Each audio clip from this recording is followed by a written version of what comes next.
One guy's seen it, the other guy hasn't. First guy's gonna tell the second guy all about it while they both get drunk.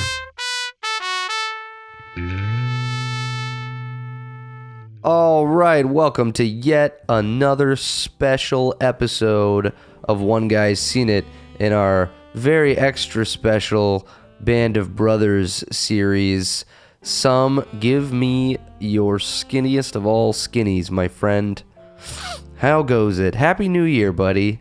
Happy New Year. Yeah, we've been on break for like the last 3 weeks, and Jeff went off and became a rock star in that time. And I've just been sitting on the couch, drinking booze, looking at my Christmas tree, and watching Band of Brothers. Yeah, honestly, that sounds like much more fun than I am currently having or have had for the last 3 days. Yeah, you got all sick. You're a little sick boy. Yeah, it's the price you pay for stardom, apparently. I'll gloat on you just for anybody listening, but Jeff just played the New Year's Eve, concert on TV in San Antonio, and he was the main band. And I'm so proud of him. Oh. And he wouldn't say that, but I'm going to on his part. Oh, you're being too sweet. I am suffering for it as a result. Yes, so Celebrate SA, which Andy, your wonderful wife, very kindly ruined for me forever by informing me what SA is more commonly used. See, the thing is, though, if you're... I hope everyone can pardon my congestion. I'm fucking dying. The thing is, it's like if you're from San Antonio or you grew up here, live here, SA is you're gonna think San Antonio first. Obviously, Andy is an exception to that. I'm sure that in most of the English-speaking world, SA is a very commonly used acronym for sexual assault. We were not celebrating sexual assault. We were celebrating our beautiful city. But yes, it was freaking awesome. Like I think we lucked out that we got a cool headlining slot. We got to be the last band of the night, so we got to take advantage of the insane crowd that no one expected to be there. I mean, I was expecting maybe a couple thousand people, and the reports were over 100K downtown. Yeah. I mean, obviously you could probably only fit about 30 or 40,000 people in front of the stage, but like all across downtown from like Market Street and Commerce to it was crazy. I mean, San Antonio gave New York a run for their money this year. It was pretty awesome. Yeah, I watched the ball drop in New York like on a stream thing, and it was so lame because I think I was telling you like I don't think they do fireworks anymore, which is really strange. So like when the ball drops, it's just like you just hear car horns honking, but like nothing in the sky. So it's just really strange looking. Yeah, that's pretty weird. I watched a couple minutes on YouTube, and it was, I don't know if it was just like the way that they had the audio quality feed set up, but it like just didn't sound very good. The speakers, at least the ones that I saw, it seemed the few minutes that I watched, they brought on Paul Anka, and he's still alive? Yeah, that's apparently the rest of New York was also surprised to find out that he was still alive. He's got to be like in his 80s. Yeah, I mean, like it was really awkward because they brought him up with some other guy. I don't remember who it was, but it was one of those typical situations where like it was a host and Paul Anka and this other dude, and no one could decide whose turn it was to talk every time someone would say something. So it was just like these weird awkward silences and staring at each other while the crowd cheered around because like they couldn't really hear each other talk, you know. And and it was funny because like Paul Anka has this moment where he's like, I'm celebrating my 100th anniversary of My Way, which, believe it or not, I'm the one who actually wrote, though Sinatra made it famous. And he gives his whole spiel, and all the people around, like, clearly, I mean, most of the people standing around are under the age of 30 years old, 40 years old. Nobody anywhere around him had any fucking clue who he was. And he was trying to get these reactions out of people, and everyone was just like, like whose grandpa is that? Like, they're like, oh, my way. Yeah, he can just live too long. No, I'm just kidding. Oh God, we love Paul Anka here on The One Guy's Seen It. Yeah, actually, Andy's a big Paul Anka fan, which is really, of course she is. I don't know why, but I mean, he's not as old as I thought. He's only 82. I thought he was like pushing 90 for sure, but no. I mean, for the record, he looks good. Yeah, all that plastic surgery I think really paid off. Yeah. But anyway, I digress. Happy New Year to everybody, to all of our listeners. It was really like the best night of my fucking life, man. I don't want to talk about it too much because I could talk about it for 2 hours, but it was, just rub it in. That's fine. No. What I mean is, like, you know this as someone in a creative field and as someone who's made art and put it out in the world. Like, it's fucking terrifying, and especially as a musician, like you're gonna have 100 really shitty gigs, and then every once in a while you get one that just not only completely. Because I'm naturally a negative person by nature. I wish it wasn't the case. I think it's mostly my DNA. Thanks, Dad. But I typically go into... I've been through the gauntlet, man. I mean, I'm about to be 30 years old. I've played just about every type of show you could possibly imagine. And most of them have sucked. To be quite honest, most show... And I think a lot of musicians... go through the same fucking thing. Most shows suck. You get one that out far surpasses your expectations, and it's just that shot of heroin into the veins that makes you do it for another year, and you're probably gonna regret it. The problem with this show is I never would have imagined to be performing in front of 100,000 people that were all having a great time. There's no gig that will ever compare to that ever again. I mean, it just ruined it for every other fucking show.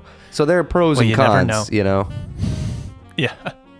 Yeah, no, it was really fun to watch the live stream. Just as they quit cutting back to the anchors, I would have enjoyed it that much more. But yeah, you are the freaking MVP for recording that for me. I still need you to send it to... Oh, you said you already sent me the WeTransfer? Yeah. Yeah. That's awesome. I need to download that shit. Anyway, we are not here to talk about my stupid gigs. We are here to talk about our American troops and the sacrifices that they made and how well the filmmakers at HBO convey those sacrifices.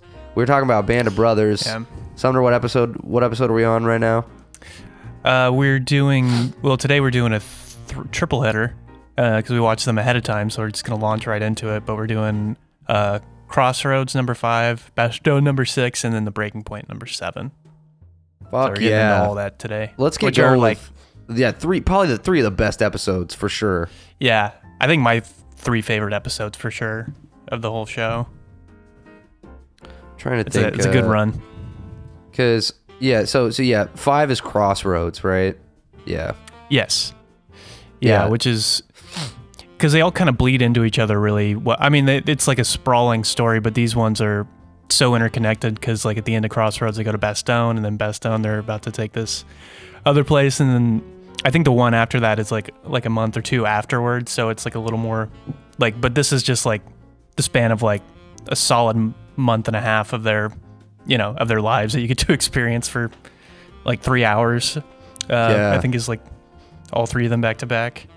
Yeah, and this episode has a classic scene in it that I think was used in a lot of the trailers, and was used in a lot of I think I was probably I don't know how old I must have been when I saw this show for the first time, but I was probably like 10 or 11, Yeah. The first time I saw this show, and this episode has a scene that stuck with me probably more than a lot of the other episodes, which is the classic scene, and it also has to do with the fact that they show the scene 3 different times in 3 different ways, but Winter's Winter's shooting this kid that he walks up on, but anyway, let's get started here. What jumps out at you? What do you want to kick things off with? Yeah, I mean, I think that just the intro of him running through the field with no music, you just hear him breathing and like running with his boots, and then he gets that little I don't know, like dike or whatever it is, the little hill, and he gets on high ground and just sees that kid and just like without like a second to think, he just shoots him right in the chest, and it's awesome, but also, you know, like cold-blooded as can be. Yeah. And it's like a great way to just like launch you into it. And the narrative device of the show is really cool. One of the things I like about it a lot is that he's writing the report for what happened when they were out on this patrol mission, and he's just getting flashbacks as he's writing it out, which I think is a really cool way to tell the story. Yeah, agreed, 100%. And I wanted to point out, too, that with these 3 episodes, I think the reason the show kind of hits its stride here is in these 3 episodes, you get 3 really cool perspectives, right? And almost like 3 different ways of making an episode about war. Like the first few episodes were just kind of, you know, you're following everybody, you're going through D-Day, there's all this shit happening, but each one of these episodes kind of has a really unique perspective, a much more personal perspective. You know, obviously it's Winters in Crossroads, then it's the Doc in the next one, and then you've got Sergeant Lipton in the third one. But it's really cool because you really start to get into, I think that's the strength of the show, right? Is like you really start to get into the personal relationships and what each one of these guys are individually going through, which can kind of get glossed over. And in sort of like a microcosm of that, I think it's interesting that this episode starts off with Winters shooting this kid. And something that I noticed is the first time you see it with no context, right? Everything happens very quickly.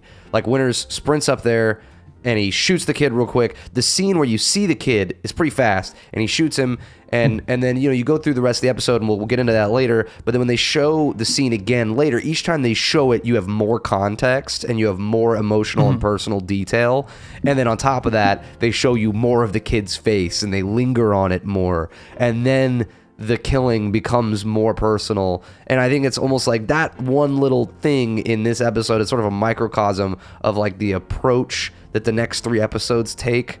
I'm kind of bullshitting here, but I just felt that watching them all back to back.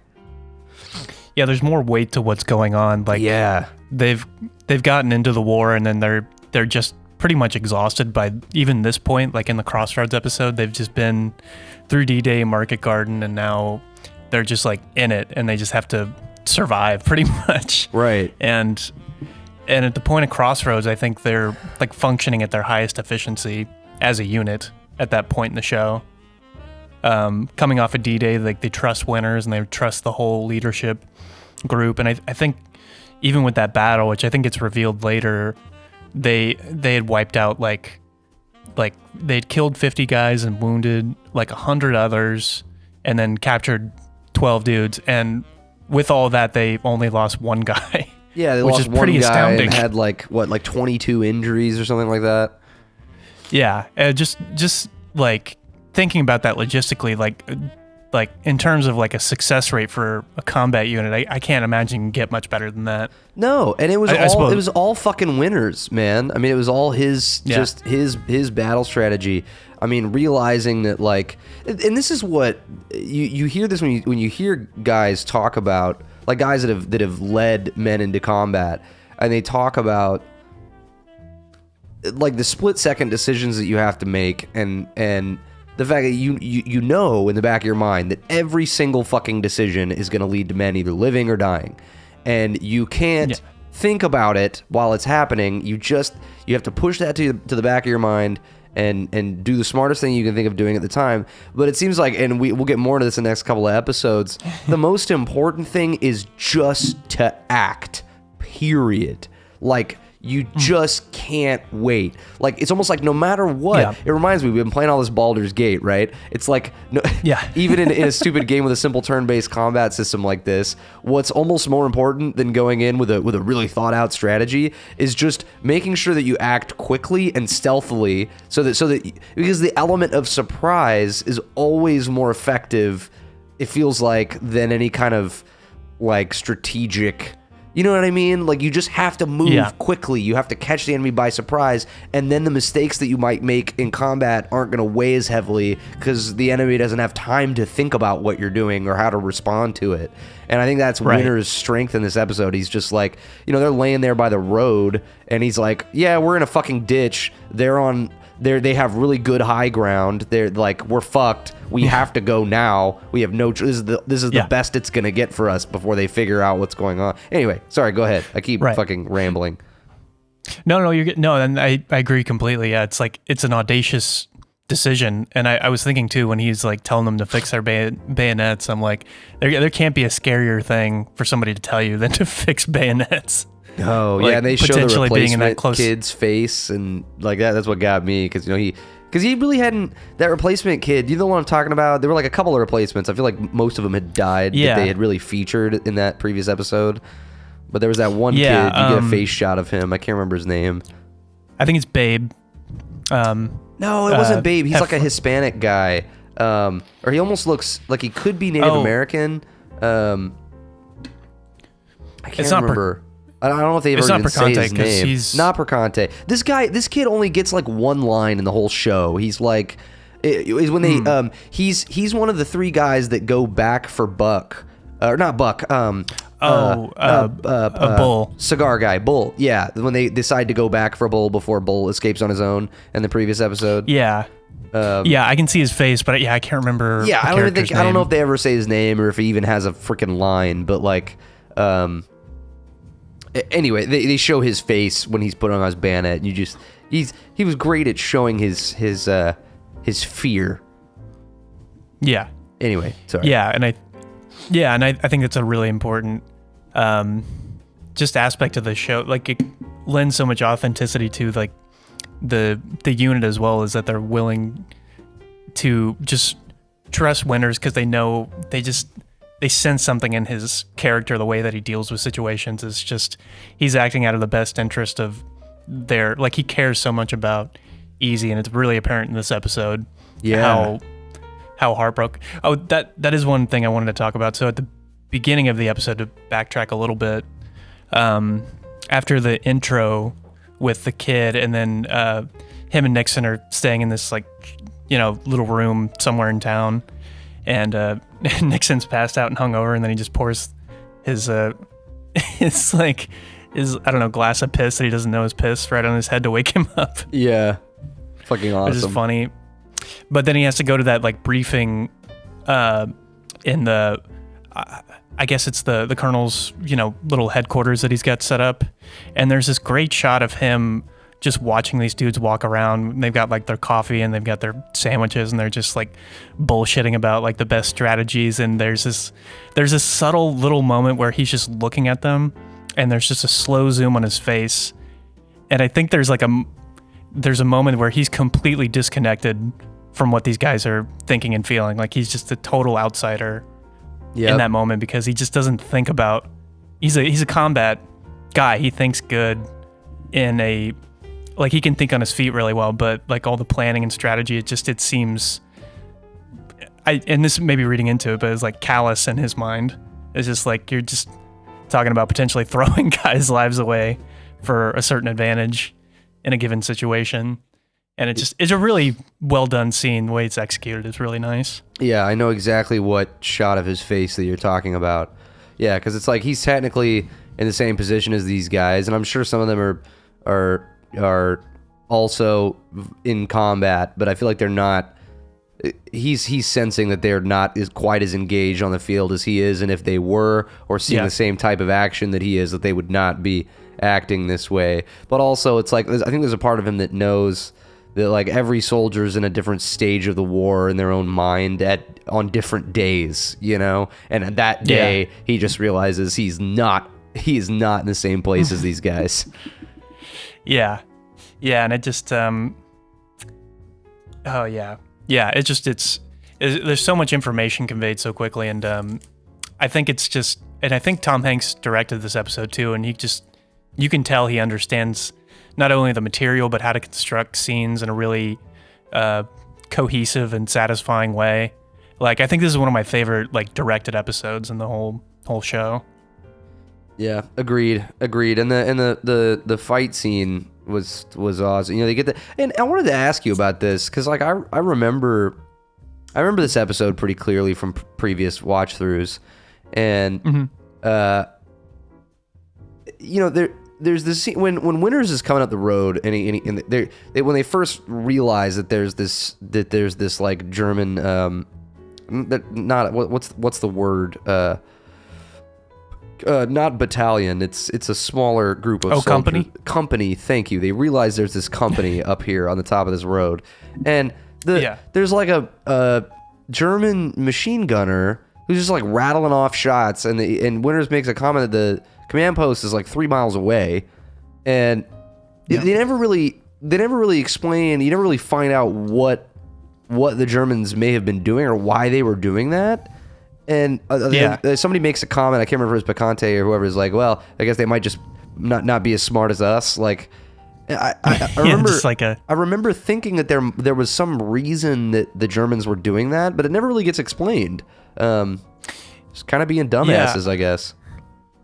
Yeah, it seemed like a poorly designed thing, because maybe there was just a small patrol, and then they got attacked at night, and maybe they just brought those guys in as reinforcements, maybe, because they weren't really set up.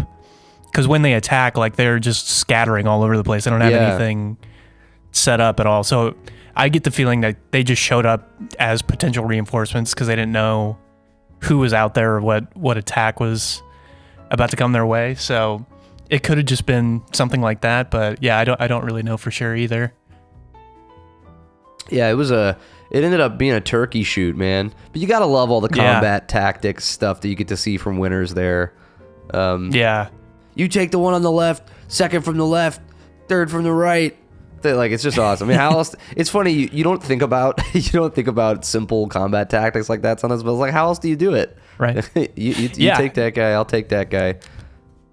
Especially in a situation where you have the advantage. I think it's like the simplest fundamentals of like combat training is like that you're gonna be able to see that, and it's like sometimes like the simplest thing is the easiest for everybody to wrap their heads around in that moment.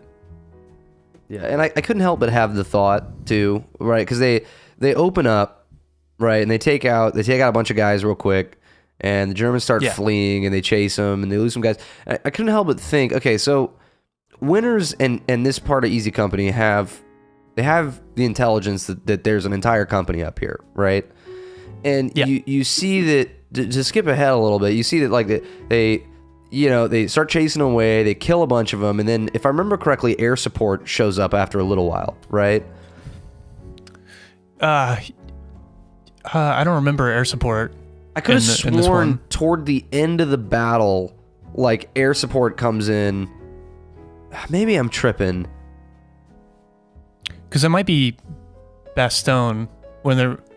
I remember the air support in Bastogne. I could have sworn that this battle ended with some air support. Maybe I'm tripping. Maybe it was just the fact that I had the thought that, like, okay, you know that there's an entire company up here. My first thought was like, why not call in air support? I mean, I guess we don't know a whole lot. I mean, maybe it just wasn't possible to get air support there quickly enough, and they just needed to move.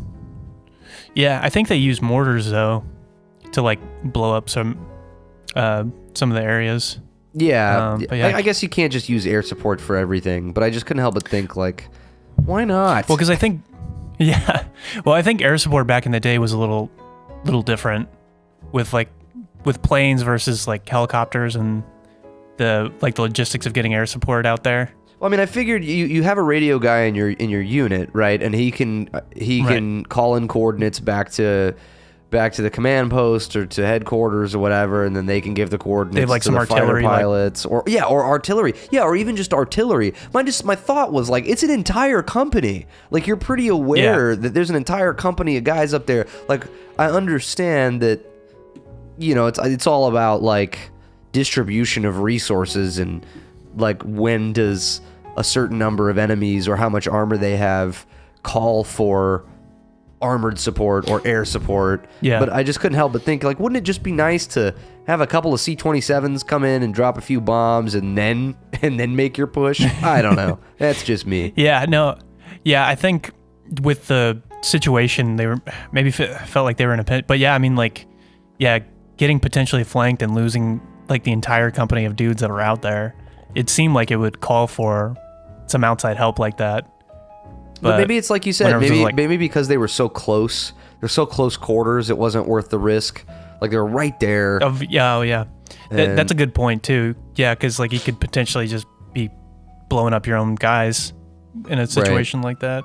And I guess you still have too the thing we talked about earlier, that just like moving quickly and just fucking going and getting the element of surprise. Who knows if they had waited for air support? You know, a German scout could have found them or something. You know, whatever. Yeah, which I'm sure would have taken at least a couple of hours to get down there. Yeah.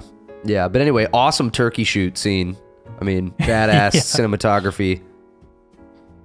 Yeah, really well done. And then, you get the reason why he's all alone at the beginning of the episode, because it seems, when you first see that scene, it seems kind of dreamlike almost. Like he's like having a vision, because he's out by himself running through a field and there's nobody with him. Like, it seems really bizarre and like dreamlike. But then you get the context for it when they end up going on the assault. There's like, they're waiting for smoke. So maybe there was a reason that they did the smoke. So there must have been a reason that was there. So the smoke, I think they used the guys would use smoke just to signal when to attack. Like, and I thought about this too. Like, I understand that it, like, the point, it was showing Winter's fearlessness in battle and his willingness to, you know, throw himself first into the line of fire. I don't understand for a guy who everyone is claiming to be, and who clearly apparently was sort of a battle master in combat and a very good strategist and tactician. How in the world does sprinting alone up to an entire company make any sense? Like, why? Like, I would understand maybe wanting to lead by example. Sure. Or create a diversion for your company to flank from the other side. Or I don't see the utility in acting the way that he did, and I'm curious if he really did do that, or if it was just to look cool in a movie, in a show. No, it's a true story, and he talks about it in the. Well, he talks about it in the interview, so I don't think they were as spread out as they make it seem in the show, because they did wait for the smoke to pop, but I don't think for very long. Like, it popped pretty quickly. But there was another element that he had gotten such a running start, and he was in really good physical shape. He didn't drink or do anything. Like, he's very like cleanly and like would go for runs like in his off time, like constantly. So he was in really good physical shape. So even by the time the guys all started running towards him, he was like already almost there. Got it. Okay, so it's more of the fact that he just kind of outran everybody. And I think too, he was just like, he had probably psyched himself up so much, like there was just no, you just get like those blinders on. I'm sure there was like some cognitive dissonance. He was just like, I gotta go, I gotta do this thing. And he was just not thinking about who's around him or anything like that. He was just going full force. Yeah, so, I think you're right. And they did a good job of conveying that. I'm getting in my own fucking head. No, you're right too. Yeah, because even in the documentary that I watched, he talks about that. He's like, I did that thing and people always ask me about it. And he's like, I've never felt like that before or since. And he basically like kind of alludes to what you're talking about. He's like, I don't know if that made much sense, but he was just like, I just did it. I just wasn't even thinking like that at the moment. And, just one of those things. It was just one of those things that becomes a legend about the company and what the things that they did.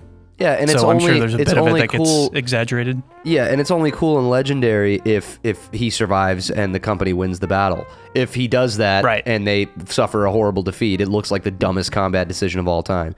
But I digress. Right, yeah. Winning solves a lot of problems. Yeah, and it makes for an awesome episode. It did do that. So yeah, and then they capture all those dudes and they get the area, I guess, and they're rounding up their prisoners, and I think one of the German guys is like, I'm Polish, I'm not German, and then the guys kind of like look at him for a second, and then they realize that he's SS. He's like, "There's no poles in the SS. Get the fuck out of here, you fucking liar." It reminded me of that scene from Saving Private Ryan during D-Day when they. Oh yeah. Where he's like, what's he saying? What's he saying? Look, I washed for supper. Which is an interesting detail of that scene too. Those guys, they're speaking Czech, and there's no subtitles in the scene, so you don't know what they're saying. But in the translation of what they're saying is that I'm a Czechoslovakian prisoner. I was drafted into the war, which is a thing that did actually happen. So I think there's like there was truth to what those guys were saying, and they were actually innocent. There you go. Which makes that whole interaction so much sadder. So much sadder. But anyway, sorry to distract. You were talking about this other thing. No. And to touch on that for a second too, that was also another thing about D-Day, which we talked about in a previous episode. But they didn't take prisoners on D-Day. They didn't have the resources or the manpower to really put them anywhere. So by and large, how they dealt with prisoners on D-Day is they just fucking killed them. They couldn't do anything with them. Yeah. I mean, what else do you do? You gotta, yeah. It just sucks. Yeah, it is what it is. Yeah, it's a crime against the Geneva Convention, but I think it's more of a gray area. You can't really blame those guys, I don't think. Anyway, yeah. All's fair in love and war, right? Except when you break the Geneva Convention. But I think the higher up Nazis had already done that. Yeah, all bets were pretty much off at that point, I'd say. Yeah, which is an interesting thing I wanted to talk about, like this. So they have like an hour-long behind-the-scenes documentary with these, with the actual guys like talking about the war, which is basically just like the little like intro interviews that they do for every episode. Where can I find that? It's on YouTube. It's really, really good. Yeah, I gotta see that. Yeah. But it's they expand more on like their interviews, and they talk more about certain aspects of the war. But this one guy makes a really good point. He's like, people tend to think about the Nazis as this big evil force of people, and I think even nowadays people feel that way. But it's like there were the Wehrmacht, the enlisted dudes, and then there were the SS, the guys that knew what was going on. They were full force Hitler dudes, but the Wehrmacht, the regular dudes were not too much different from them, and they didn't, I'm sure some of them believed wholeheartedly about what they were doing, but a lot of them were just regular dudes that were 18, 19, and, were conscripted, didn't really have a choice. So there's a lot of gray area to that. I'm not trying to defend Nazism or anything like that. I think it's like that in every war, right? In every army, there's always going to be elements of the army that are just, that didn't choose to be in the situation. I feel like it's that way with every, almost it has to be that way with every war. It's just is what it is.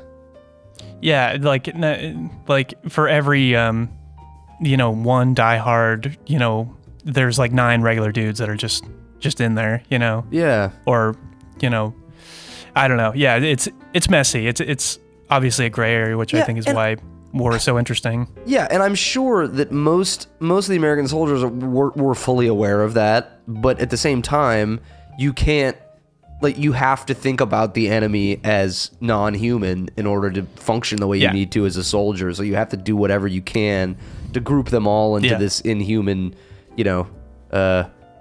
Jerry, essentially, right? I mean, it's all you can do. You just got to think about it like a deer with a machine gun. That's all you can think about. Yeah, I think. And the bottom line is, regardless of the only thing that really matters when it comes down to it, regardless of whatever they believe or why ever they're there, they're shooting at you, and they're not going to stop shooting at you. So you got to shoot back. Yeah, which is why I think this war is so fascinating, because there's such a strict moral compass to all these different armies that are fighting.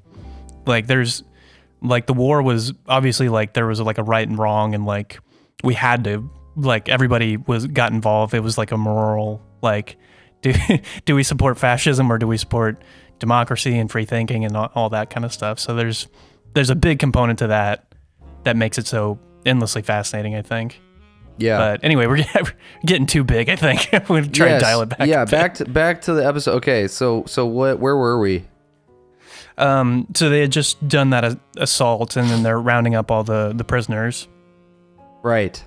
And then Liebgott, which is the Jewish guy, he had like gotten wounded in the neck in the fight, and he has Winters assigns him to take the 11 or 12 prisoners back to base, but he's obviously pissed off about what has happened, and Winters can read it on his face, so he's like, he unloads his gun in full view of everybody, which I think is the most insane part, and he loads only one round into the gun. He's like, and if you drop a prisoner, they're gonna jump you, which,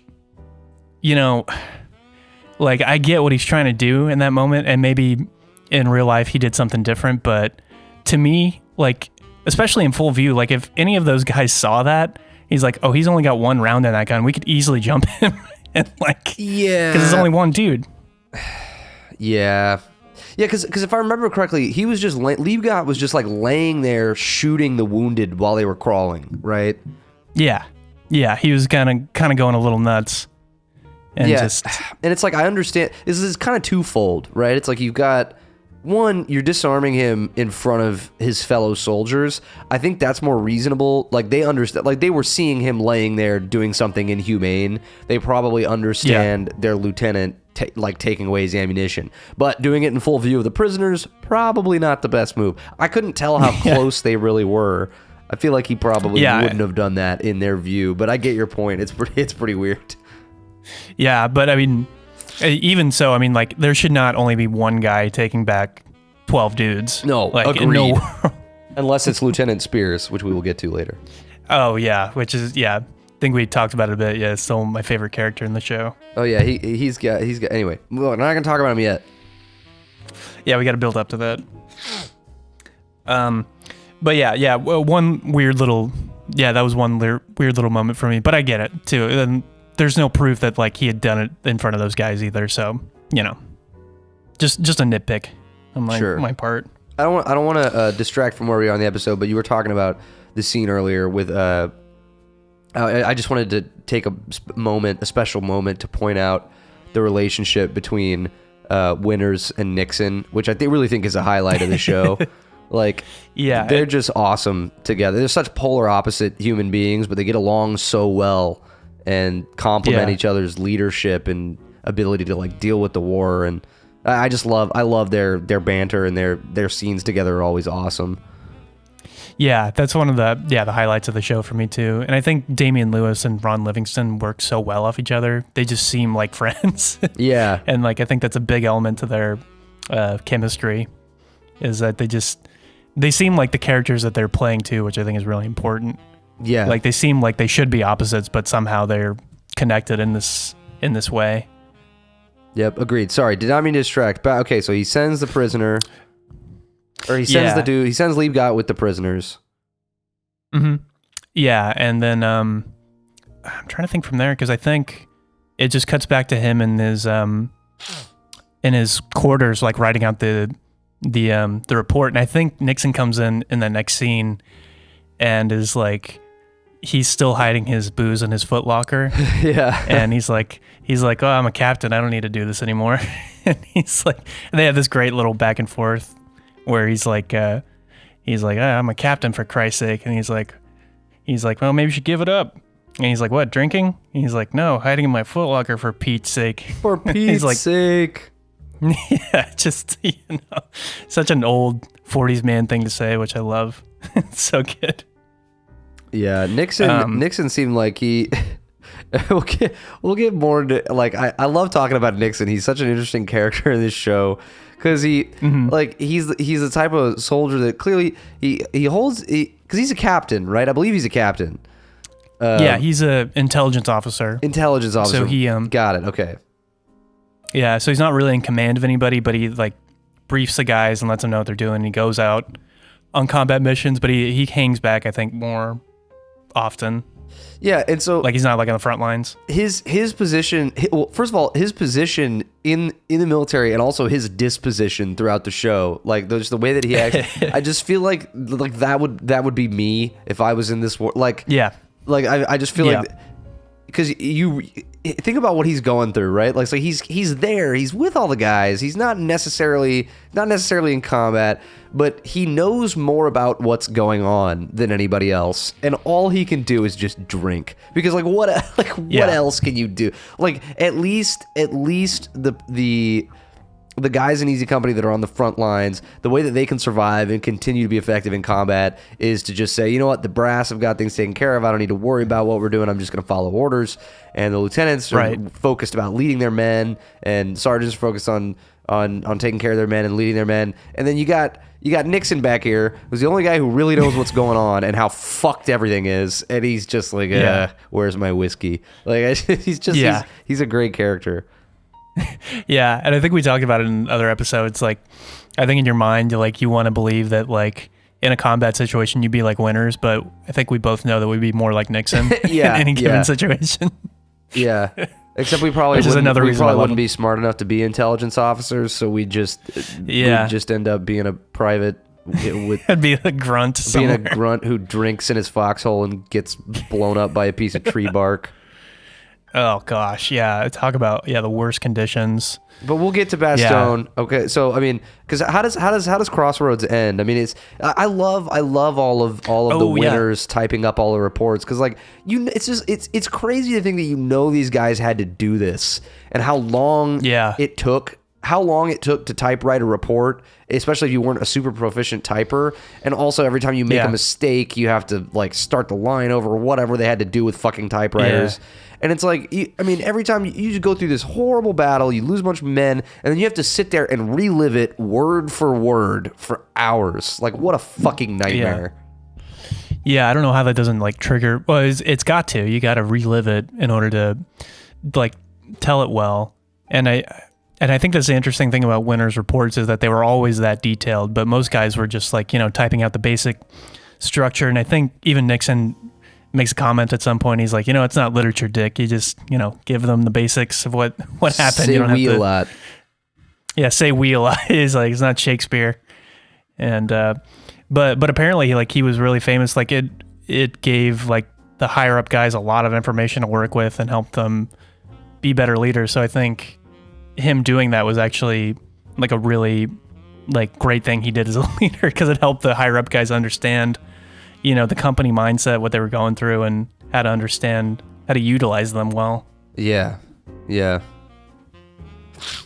So anyway, but he's typing out that report, and then he basically gets promoted at the end of that campaign, and that after they take that German nest or whatever, and which is it's an interesting thing. It's a kind of a flaw in the military structure. You get a guy like Winters who is a perfect combat commander. He can do all those things, and he's good with the men. He's got good morale with them, and he's just kind of built for that. But the way the military hierarchy works is oh, this guy's good. I think he'd be better in more of a managerial position, overseeing a larger battalion of guys, but it just it didn't mesh well with his personality. The promotion was probably the worst thing that happened to him in the war. Yeah.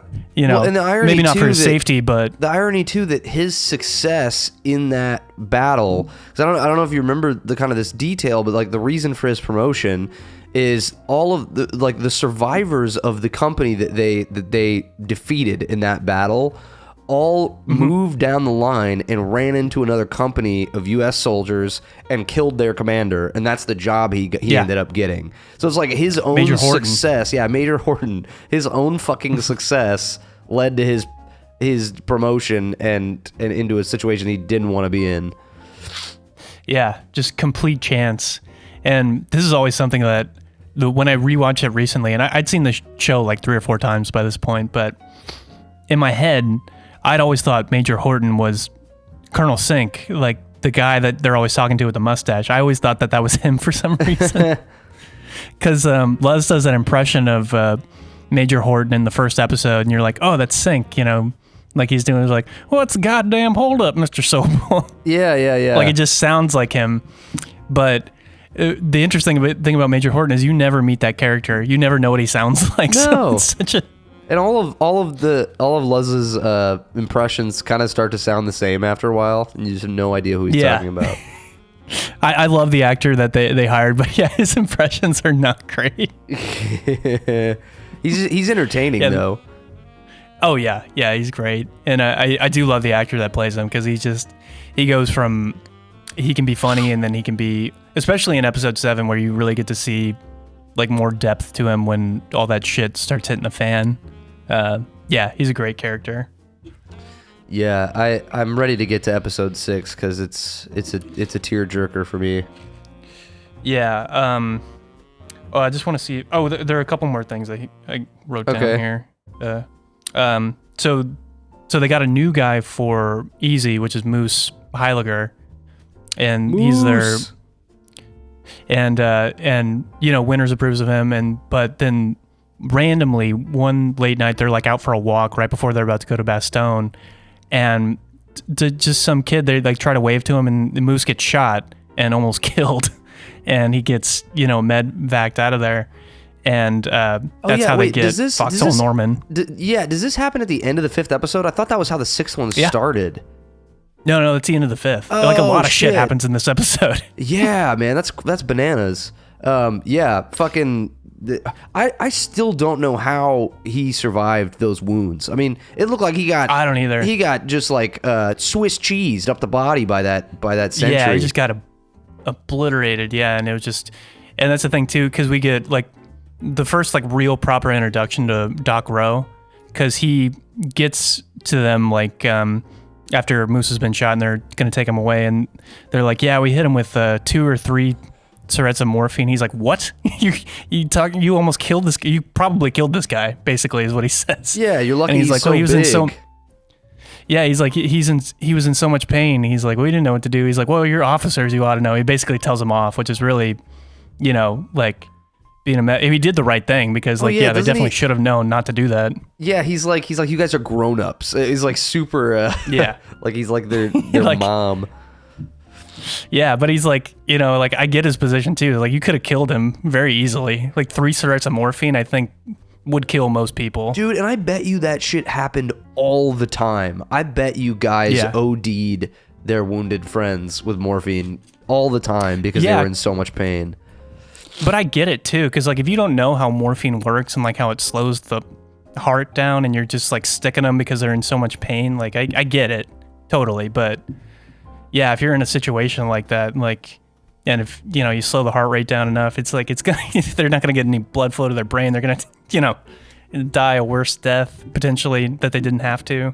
Yeah, but that's our first badass introduction. I feel like we got introduced to him with Blythe, right? When Blythe went blind. Yeah, we did. Yeah, we got like a little moment with him when he's like, he's got hysterical blindness. Yeah, in episode 3. But this is we get to meet him again here. Yeah, and then there's that scene where these are just small things, but like when they're watching the movie back at the base, and the guys are trying to watch the movie in front of Luz, and he's like just talking over the whole thing, and he's like, hey, shut up. He's like, dude, I've seen this movie 13 times. Yeah. Which I love that detail of just like they would get a movie and then they would just play it every night. Yeah. It's a funny thing. And that's where you start to notice Buck starting to kind of lose his mind. Yeah, and I did want to talk about his performance. Like his performance of like being shell shocked like that is really convincing. Yeah, it's brilliant. Like he's just not responding to anything he's saying. He's like there's like a 30-second delay when somebody's talking to him for a bit. And he just captures that so well. I just really want to commend him for his performance there. Yeah. Which I got to look up the guy's name. Oh yeah. He's a guy that you've like seen we in always a million call him, things. Yeah, we always call him Buck because we just know him so well from the show. We saw him. He was in our first episode of One Guy's Seen It Ever. He was in Ravenous. Yeah, he was in Ravenous. That's right. Yeah. And he does a great job in Ravenous. He should have had a bigger part, honestly. He should have. He was a highlight for sure. Yeah. What's this guy's name? It's gonna drive me nuts. It's not that important, but it's Buck Compton. His name is. He'll always be Buck to me. His name is Buck. Neil McDonough. Okay, sorry about that. You'll always Neil be McDonough. fat to me, Chris. For our Just Friends fans out there, there's a little, little something for you. Sorry, I had to throw it in. But yeah, so is that how this episode ended with the movie? I can't, dude. I forgot how long this episode was. Yeah. You know what the funny thing too is, like, I think this is the shortest episode out of the 3 that we watched. It's only 53 minutes. It felt like forever. Yeah, but they crammed in so much information in there in such a short amount of time. Like, it's another attribute to the direction. Like, they were able to do that so effortlessly. Yeah. It's really kudos, Tom. You did a good job. Nice job, Tom, Mr. Hanks. But then, yeah, and then they get the movie gets interrupted. It's like, hey, you're heading out now, so get your shit together. We're leaving. Oh yeah, because was it? I don't think it was Malarkey. It may have been Malarkey who had just won like $4,000 $3,600 in craps, and was like, I can't wait to blow it all on hookers and blow in Paris, and then you're moving out. Yeah, dude, I was like $3,600. Like, you know, that's a shitload of money. So I think, like, with inflation, I looked this up after I heard that, because I was like, that seems like a lot of money.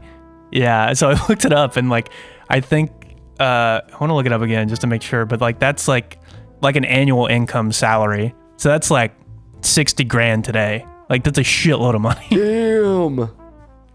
But the fact that that's a true story, and that he was able to find a group of guys that had that much money between them, like, is so insane. Yeah. But the fact that he was also lucky enough to win all that money. But in my head, I was like, if you're in a combat situation, like, you could die any day. It's like, you know what? I would blow all that money too. Like, why the fuck not? Yeah. But yeah, and then we get our little Jimmy Fallon cameo at the end of the episode, which has always been so strange. Yeah. I could never take that scene seriously. I know, yeah. As soon as he shows up as like the supply officer, he's like, well, you better get ready. Bastone's going to be crazy. Yeah. He's like, for some reason, it just seems so ingenuine. And I know it's just because we've been watching him as a fucking talk show host for so long. But it's also like the way he delivers his lines. It's like, he's just a little too fast and a little too blasé, and he's in a little too good of a mood. Like, I'm in a TV show right now, and it's just that's how it comes off. I'm on top of the world, guys. here's all your ammo. Have a good time. Yeah, and I think my favorite movie of all time, Almost Famous, he's in, and he's basically gives like the same kind of delivery. The reason I think it works in that movie is because he's supposed to be like a sleazy, like, business dude that nobody really trusts. So it's like, it's fine in that movie, but like, in this, it just comes off like I don't know. He never went to boot camp. He's fresh off of the late night full set. Of shit. And it's funny too, because like, there was a movie that I used to watch all the time as a kid that I'm so terrified to go back and watch. A movie called I think it was called Taxi, with him and Queen Latifah. Oh. And I know what you're talking about. Do you know this movie? I do, yeah. I'm pretty sure I watched it like in a hotel room when I was like 15 or something. Yeah, I'm terrified to go back and watch it because I don't want to think about how many hours of my life I spent watching that movie when I thought it was a cool movie. Yeah, I remember I watched a bunch of random Queen Latifah, like Bringing Down the House and all those. Yeah, Queen Latifah was all over the Showtime and HBO 2s. It was between that and Last Holiday, which I couldn't escape her. Yeah, that was on. It was like almost impossible to not watch at some point, like if you had Showtime. But yeah, anyways, enough about Queen Latifah. Queen Latifah did not fight in World War II. It's factual information. Yeah, there's some facts for you. Oh, and then when they're on the little, this is the last thing about this episode, and then we can totally move on. But they're on the little truck taking them to Bastogne, and the new guys are in the thing, and the guy's like, "Hey, you got cigarettes?" He's like, "No. He's like, "Got ammo?" He's like, "Yeah, just what I got on me." And he's like, "You got socks?" He's like, "Hey, I got 2 socks." He's like, "You need 4 socks minimum." 4 like 2 socks. for your feet, 2 for your feet, 1 for your neck, and 1 for your balls. That like there's like a limerick he says. It was really funny. That made me laugh. It was good. Yeah. The socks, Shit, man. You hear about that from all the guys, how fucking important the socks, taking care of your socks was. Yeah, just being wet in the snow. Like we were even like skiing the other day, and you're like high octane and you're moving around, but you don't realize how like wet your back is getting just because you're like moving through the snow all the time. But when you're in a situation like that and you don't have proper winter clothes and everything's getting wet constantly, like you can just freeze so fast, I bet. And like you just like, oh dude, I can't imagine how brutal that must have been to be in. So yeah, on top of the fact that they just didn't have like they didn't have jackets. Like they're just wearing their standard GI uniforms. They didn't. I mean, I know they had jackets, but they look like light jackets. It's not proper. I mean, yeah. And I get that like the supplies were really limited, but I don't see how they couldn't just fly a few C-29s over the town and drop a bunch of fucking coats for everybody. Like, how hard is it? Yeah, and I think they mentioned that too. They were like, they try to drop supplies multiple times, like when they first got there, and they would keep missing their drop zones. I missed that because of like. Well, I don't think it get mentioned in the episode, but like in this documentary, they were talking about they were supposed to get supplies in multiple times, and like with the Germans being all over the area, and they were just getting bombarded, so they would miss their drop zones, and they would drop it into enemy territory, so the German guys would get all their supplies. God, that blows. Like, because I guess that's the main issue with the Battle of the Bulge, right? Is you've got like the lines are just all fucked up. I mean, yeah, and through the first part of the episode, they're in like such a thick layer of fog that I don't even think the airplanes could drop anything for a couple of days. Yeah, it was a shit show. Well, I guess we've kind of officially moved into episode 6 here, which yeah, I think so. Which has always been a tearjerker for me. Yeah. Mainly, first of all, I love Doc as a character. You get to really, and this I do is too. This is the, I mean, you don't. I guess there's never really been a series like this or the Pacific that have just chronicled a group of guys through a series of battles in the war like this. Yeah. But it's cool that the format of the show gives you an opportunity to sort of see individual perspectives, not only of different guys, but of guys that were in different combat roles. And I just, man, what a fucked up job. Yeah, being a combat medic seems like the worst job, like bar none. Like, this is one job I couldn't imagine ever doing. Yeah, I mean, you're in the shit. You got to be in the shit all the time. You most of the time have a big stupid red cross on your arm that tells the entire enemy side who you are and what you're doing. Yeah, and makes you a target. And then, like, yeah, the biggest issue is like, part of me, I'm not gonna say I was happy for him at all or anyone that was in that situation, but there was a part of me that was glad for his mental sanity, that at least as a result of like them being so poorly supplied, he had something to occupy his time and energy, right? Like, and a way to like interact with his troops. Like, he's constantly having to move across the line and find fucking morphine and syringes and bandages, scissors, anything he can find. And at least it kept him moving and gave him something to do. It's the guys that just had nothing to do but lay in a foxhole and freeze to death until the next time you got bombed. That's the shit that I cannot fucking imagine. Like, how do you not completely lose your shit? Yeah, no, I agree. It's got to be like the psychological toll. And I think these next 2 episodes really deal with that, like PTSD, shell shock really well. Like they portray it in a way that it's not like heavy-handed. They're not like trying to make a point about it. They just present it in a way that you totally understand. Like, it doesn't come off like any other way. Like, it's just very human. All these reactions that these guys are having to the situations. Because I think throughout the course of the show, you have D-Day, which is like an awful experience. But I think Bastogne has got to be the worst fighting that they experienced throughout the show. Yeah, because it was hardly fighting. It was just it was just sporadic, getting blown up. Absolute fear and terror between long stretches of freezing, running out of food, trench foot, frostbite, and then oh holy shit, we're getting bombed. We know a couple of us are gonna die. Yay! Hopefully they don't bomb us again. Yeah. Oh shit, they're bombing us again. Okay, now we get to freeze for another week. And oh, maybe every once in a while a German will wander into our line and murder one of us. Or the other way around, or what? Just because it's at that point, it's not even combat. It's a war of attrition and trying not to die before the other side dies. And it was just a siege, really. Cool.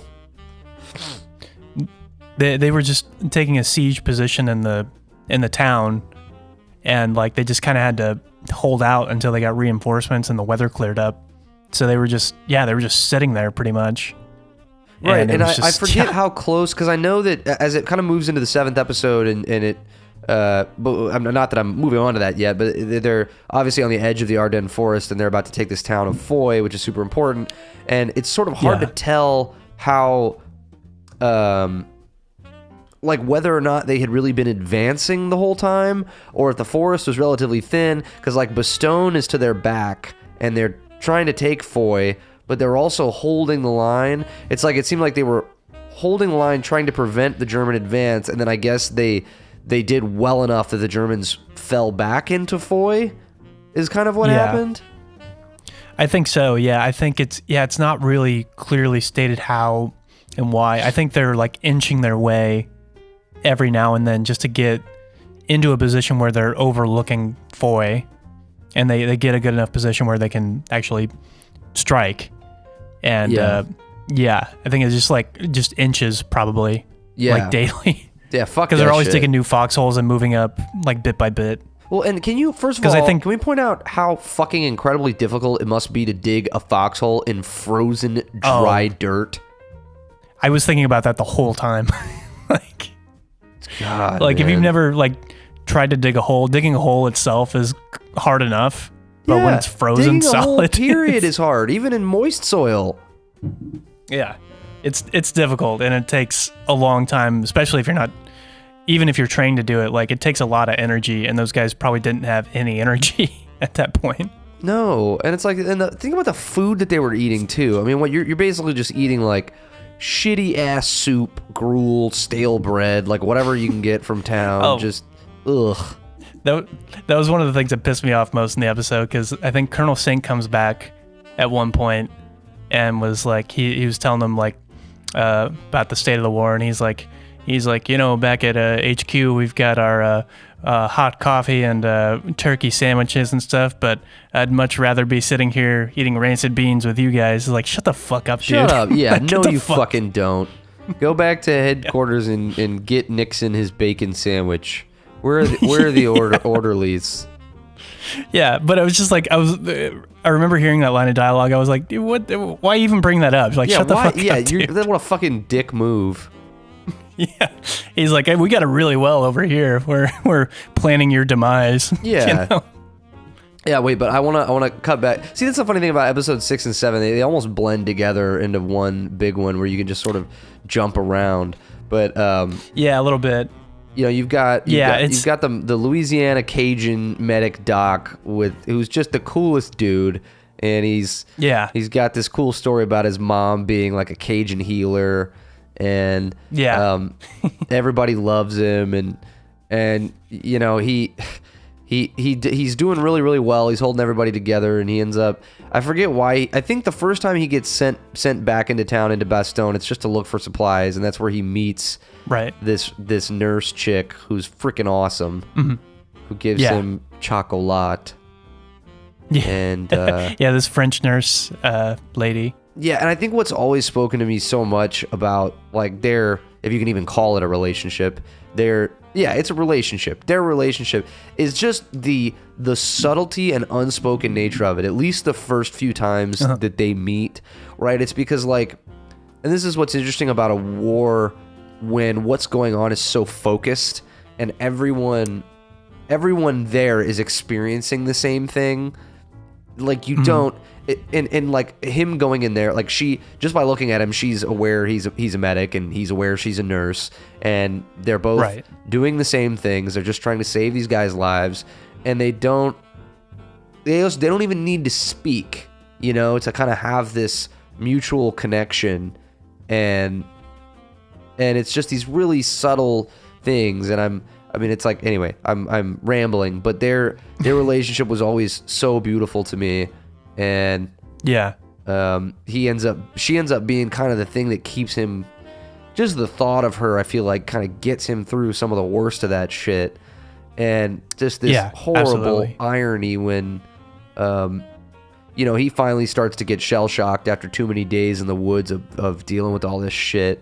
And Winters is kind enough to send him back into town to just fucking take a chill pill, and he rolls into town while it's getting bombed, and it's like literally hell. Like he gets off the line and he's like sent straight to hell. Straight to fucking hell. And I don't know why. Maybe it's just because my child mind refused to accept this as a reality, but I don't remember him not reuniting with her.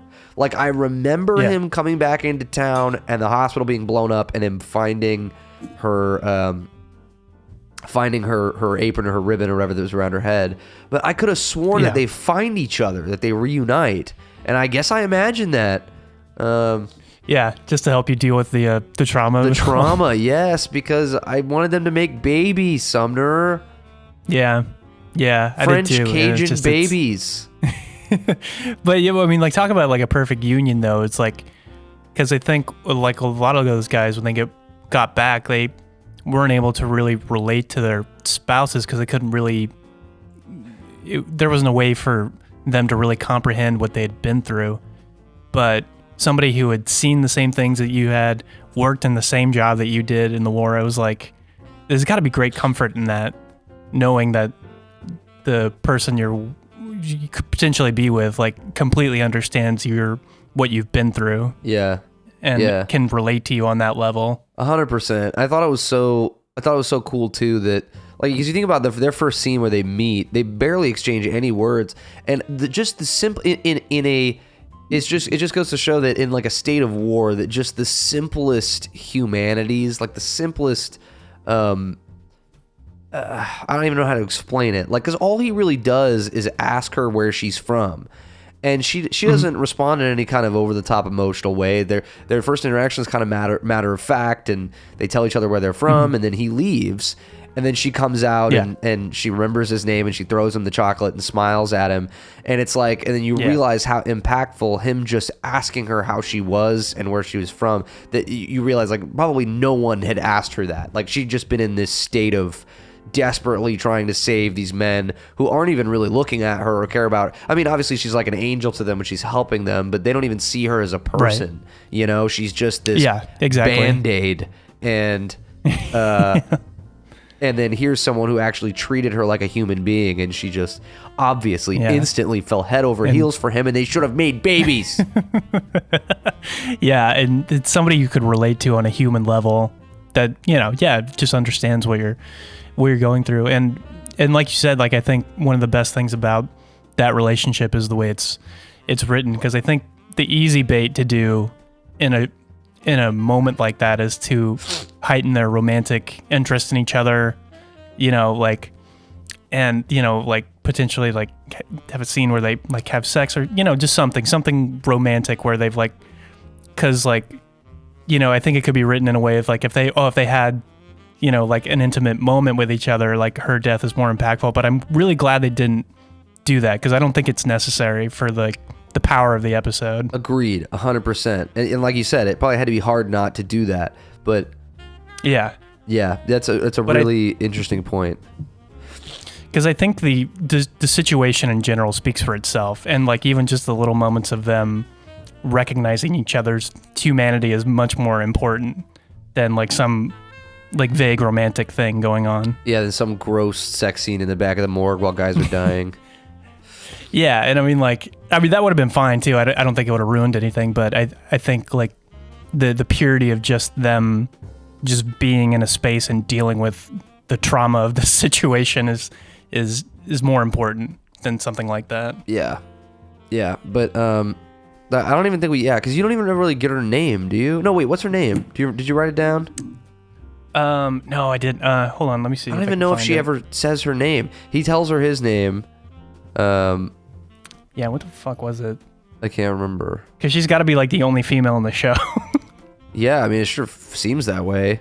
Other than her assistant, Anne, or whatever her name was, from the Congo, which I wanted more explanation on how in the world she ended up there. Yeah.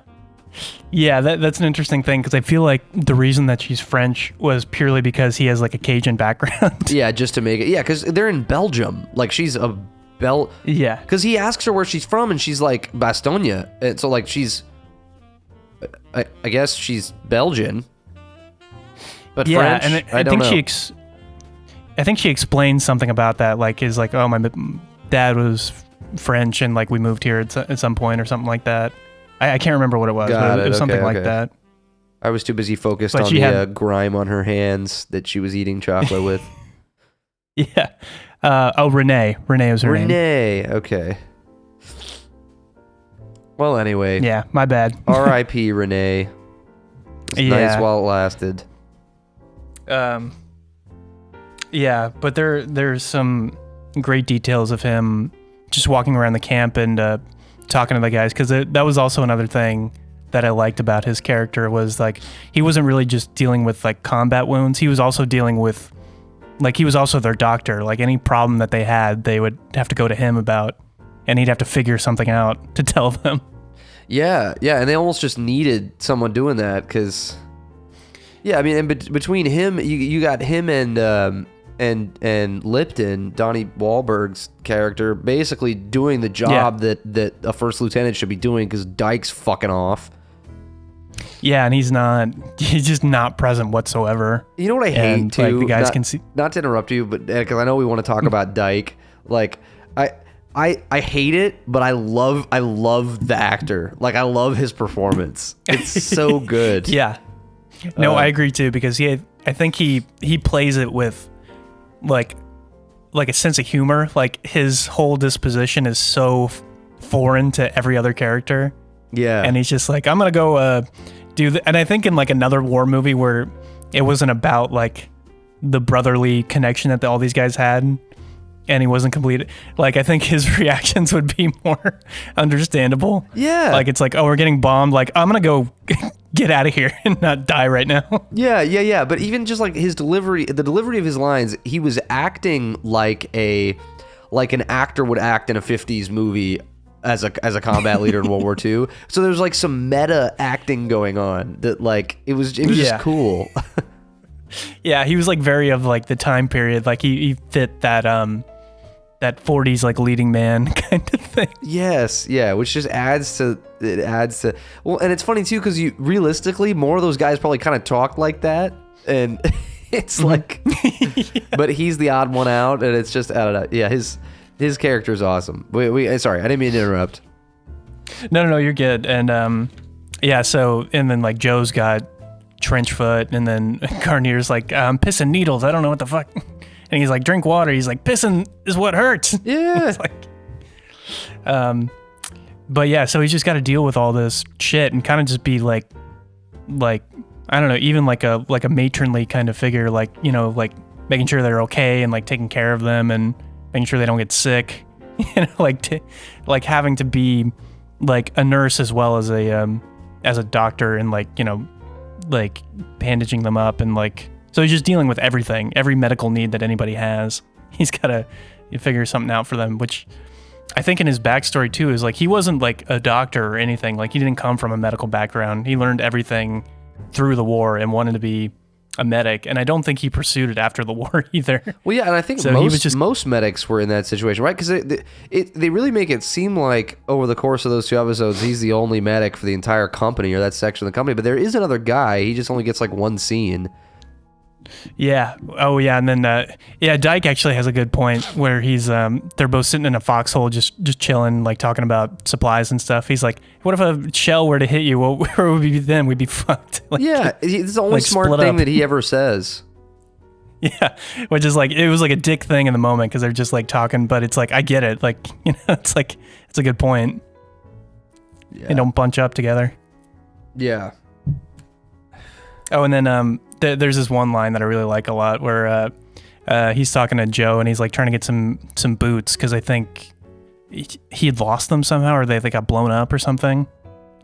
And he's like, what size do you wear? He's like, size 9, just like everybody else. Just like everybody else. Yeah, he says that he took them off to dry his socks and then a fucking shell hit his boots.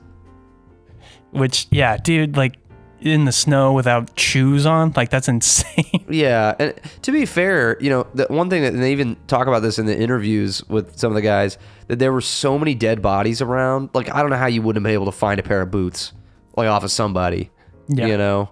But yeah. Also, you have to walk barefoot to go find those shoes. So, yeah, you know, sucks either way. You just need to. Yeah, you're just fucked. But yeah, oh gosh, yeah. There's so much in this episode. Did you basically just write down every line?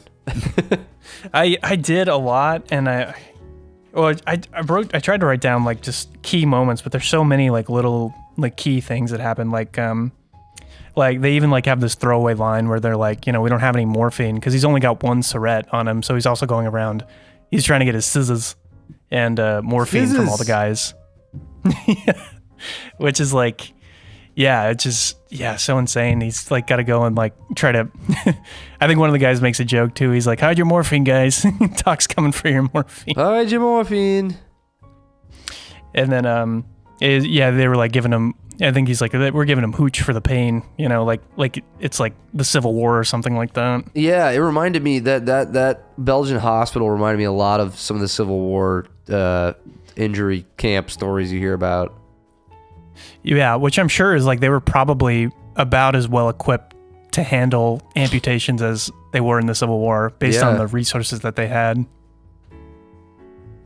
It's just like, yeah, you just hear about the Battle of the Bulge, and it just sounds like hell. Like you're just fighting a war in a completely different era, medically at least. Yeah, some fucked up shit. Yeah. Oh, and then and then the supply drop scene happens where they get the planes flying overhead, and then they get immediately ambushed when they try to get the supplies. Yeah. Oh, wait. When did there's a guy that gets killed, I feel like early in this episode, gets shot in the throat. Yeah. I can't remember his name. He's one of the new kids. I wrote it down, Julian. I think is his name. Yeah, and he's good friends with Babe. And man, I just wanted to point out that scene because that one stuck with me too. Shout out to the makeup artists and practical effects guys that like did his blown up throat and shit. I mean, that's fucking crazy looking. Yeah, and he's like bleeding out of his mouth. Yeah, that's one image from this episode that sticks out. Yeah, I think the most because it's so brutal to watch. And it makes me wonder too. It's like I know how hard that Tom Hanks and like everybody making this show, how hard they all work to just make it as realistic and as brutal as possible. And it just makes me wonder if these guys that live through this shit can even watch it. Like, how could you? Yeah, I was wondering about that too. I was like, how far could you get? Because I'm sure the basic training stuff was probably enjoyable to watch because, you know, it's just like the experiences of like bonding together and like getting all the characters right.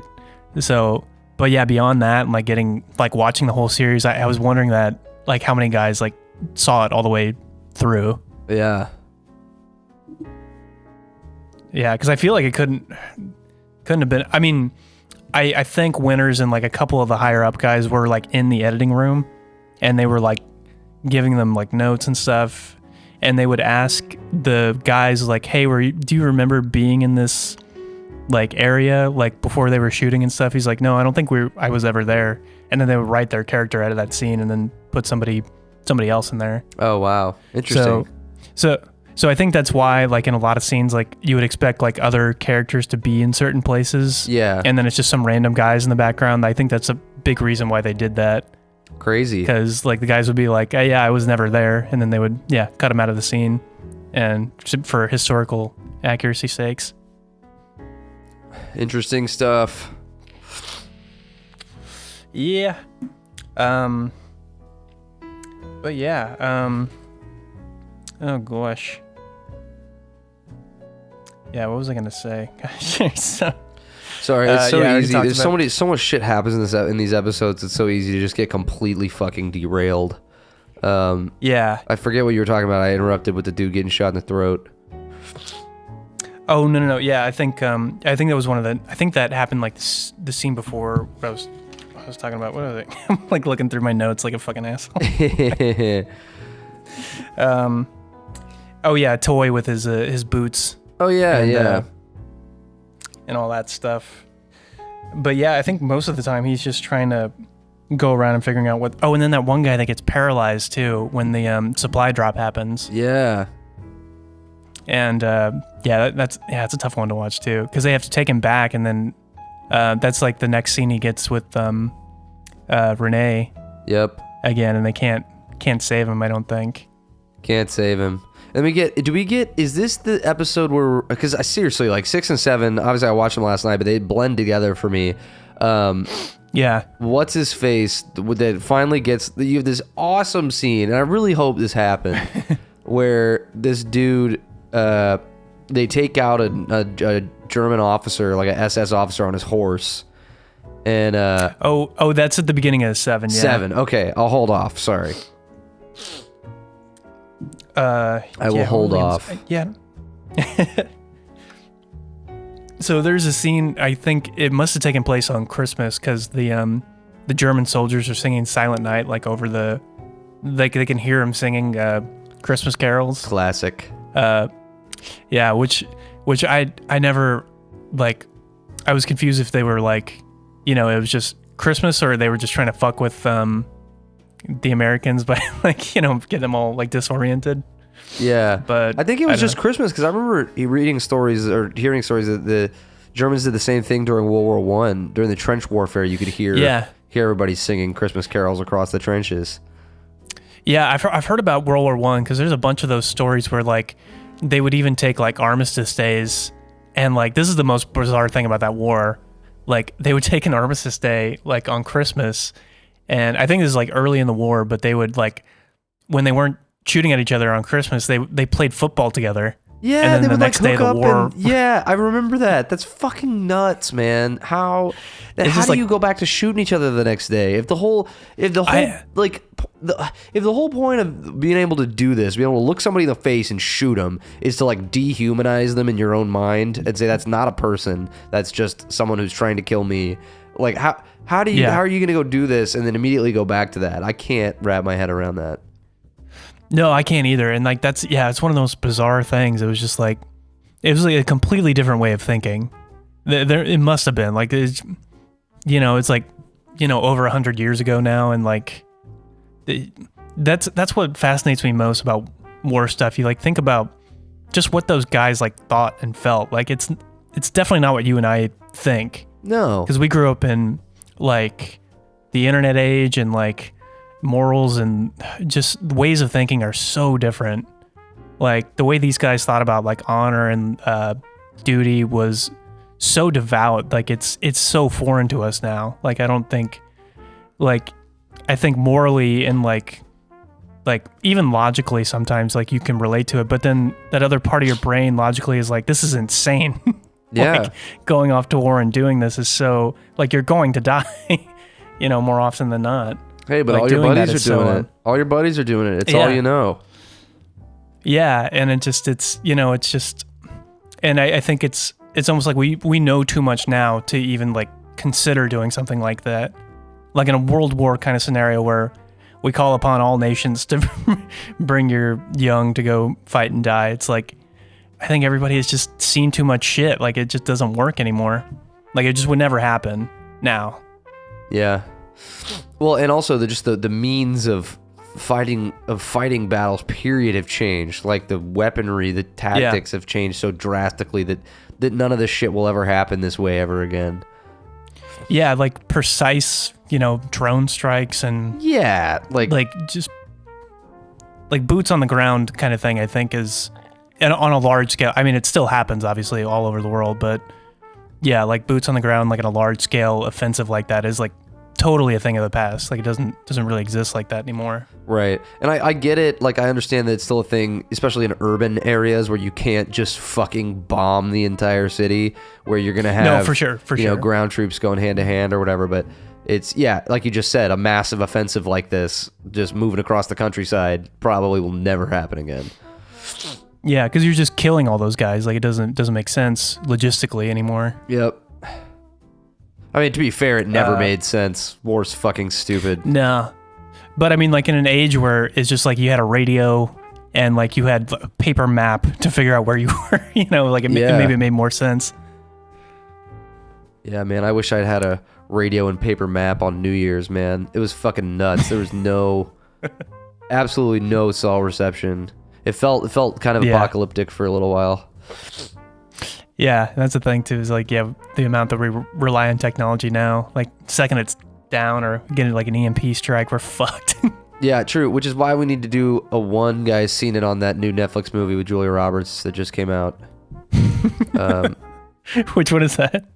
Oh, wait, okay, never mind, I'm not telling you shit. It's going to be, because I've already seen it. Oh, okay. So that's going to be another one guy's seen it.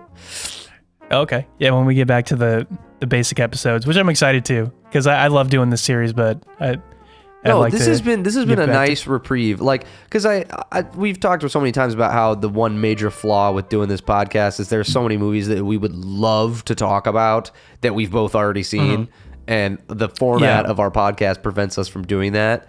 So we need to have reprieves like this. Yeah, I think when we've been like on a binge, it'd be nice to like go back, like even watch like Saving Private Ryan, which we've seen. Like we can quote every line of that movie, so it's like this is we wouldn't even need to watch it. Almost R&R, Sumner, which is really fucked up, but it's our R&R. Yeah, but I think it. I mean, this is one I always revisit, and I always do, and I know we've talked about in the past. Like the Pacific is really good for what it's trying to convey, but I think where this show succeeds is it finds more characters to focus on. Whereas the Pacific, you're really focusing on like 2 or 3 guys, I think, for 10 episodes. Yeah, it's less and so about it kind the of brotherhood. stagnates. Yeah, and it's just more, it's dreary and depressing, which is what that war was for sure. Yeah. And they capture that really well.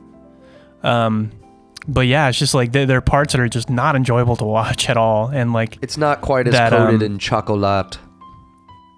Yeah, but also it's just like it stagnates because you only have like a couple of perspectives in a gigantic, world war, which is I just think the Band of Brothers is so superiorly It's the same thing here with Band of Brothers, but it works because you're following the same group of guys through all of these conflicts. It's the same group of guys the whole time. And I think they just did so much crazy shit. Like it was just like, it's like, like everything they did was so interesting. Yeah. And like all the things they were involved with are so like monumental. And like even at the end where they're like Hitler's Eagle Nest, which we'll talk about when we get there eventually. But yeah, it's just, such a great show. Fucking awesome. Yeah, I mean, are we kind of, I don't even know where episode 6 and 7 kind of blend into each other. Because I think the end, it's just kind of where they take Foy. Like they finally get to the edge of the forest, and now they're in this shitty situation where, like they have this argument. There's a scene where I believe it's all of the NCOs are standing around trying to figure out like, okay, should we fall back? Should we push? Like, should we just hold here? And everybody's like, we have to hold here because if we don't, then the progress was pointless. They can just take the edge of the forest again. Like, even though we know we're about to sit here on the edge of this forest where we can see them, and they know that we're here, and they're just going to bomb us relentlessly, we can't leave because our presence has to be here to keep them from coming back into the forest. That fucking sucks. Yeah. Like, that's like balls of steel, like, but like not even, like you're just like, I mean, it is obvious. I mean, of course, obviously, but it's just like, you're just stuck. Like you can't do anything. Like you can't, like even if you wanted to, you couldn't like just desert on your own. Like you'd be arrested immediately. Like Well, there's yeah, just no and there's turning nowhere back. to go. Where are you gonna go? Yeah. Where are you gonna go? Like, what are you gonna do?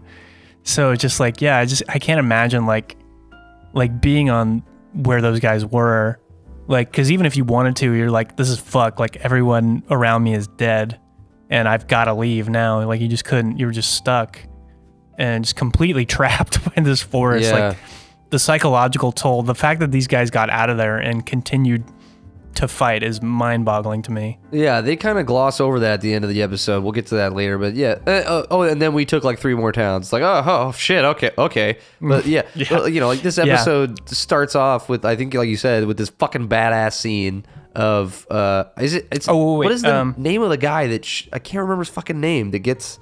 Well, okay, go ahead. What's his name? Hubler, yeah. Shit, Hubler, thank you, for fuck's sake. There's so many guys to keep up with. Yeah, because I think the end of 6 is just what we were talking about earlier with Eugene going back into town and then discovering that medic post had been bombed, like the church that they were in. Oh yeah, and then he has this moment where he did. It's the only bandage that he has left, but it's all he has of her. And he's deciding whether or not to use it, and he's like, I'm gonna keep some of this. Yeah, and then he's in the hole with Babe at the end, and he calls him Babe for the first time. Yeah. Yeah. Oh, and then Buck is kind of going through it too, because I think on Christmas night, like his like girlfriend dumps him, like while he's in the middle of this shit, and he's like already going through a really rough time. Fuck, man, fuck that hoe. Yeah, that's so not cool. Yeah. At least wait till he gets home to break up with him. Come on. Yeah, or you couldn't. Yeah. But yeah, that's so on Christmas, and I think it was his birthday too. I think he mentions it was his birthday. Yeah, I love too that like on IMDb the cover of this episode is just his face, just looking completely devastated, and it's called The Breaking Point. As we're talking about this, yeah, it's just that dude went through some. Here, okay, let's take a little break because I got to make another drink, and then do it. Okay, I gotta pee. We're taking a short break. When you hear that trumpet sound, we'll continue talking. I don't know.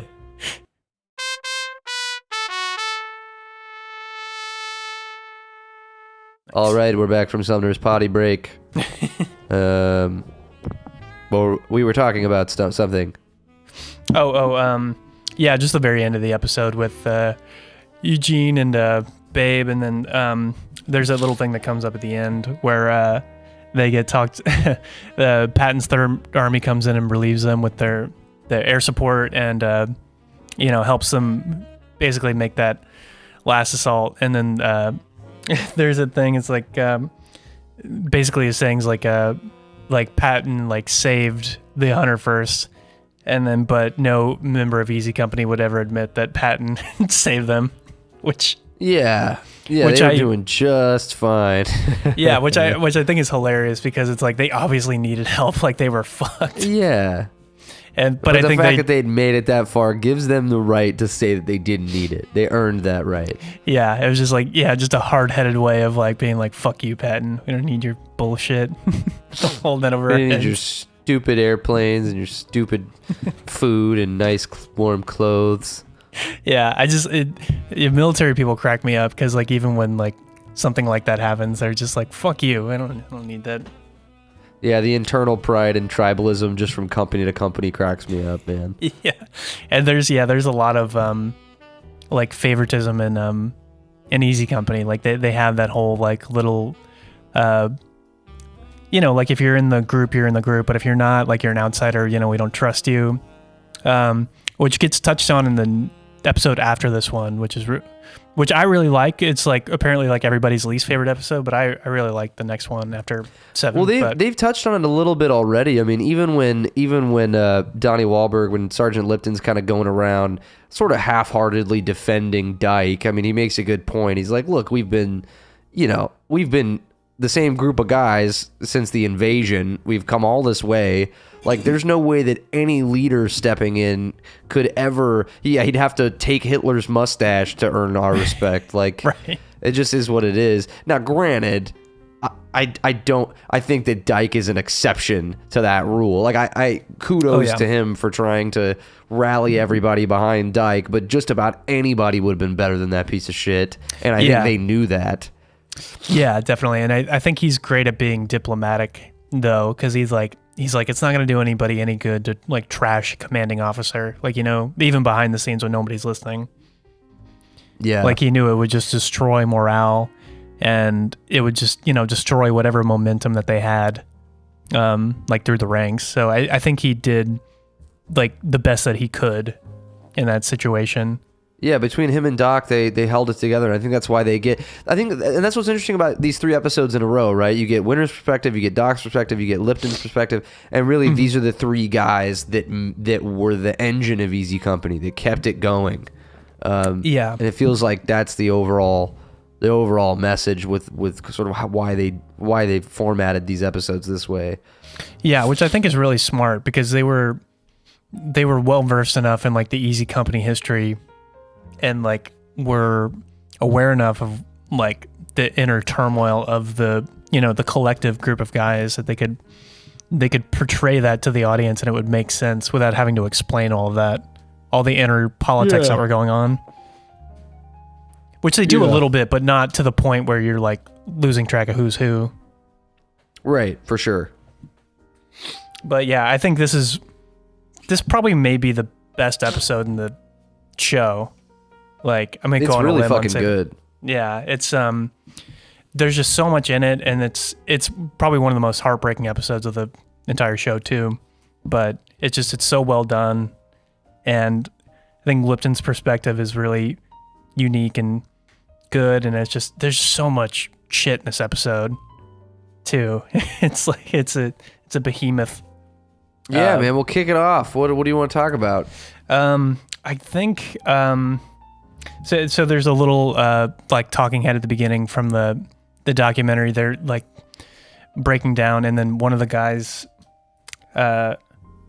basically talks about his mental state because like the whole episode is about like the breaking point and like these guys are going through some serious shit at this point. Like the effects of PTSD are starting to wear in and like the guys are getting freaked out and they're not being able to handle the situation that well anymore because they're not really fighting anybody like you said, like they're just in the middle of it.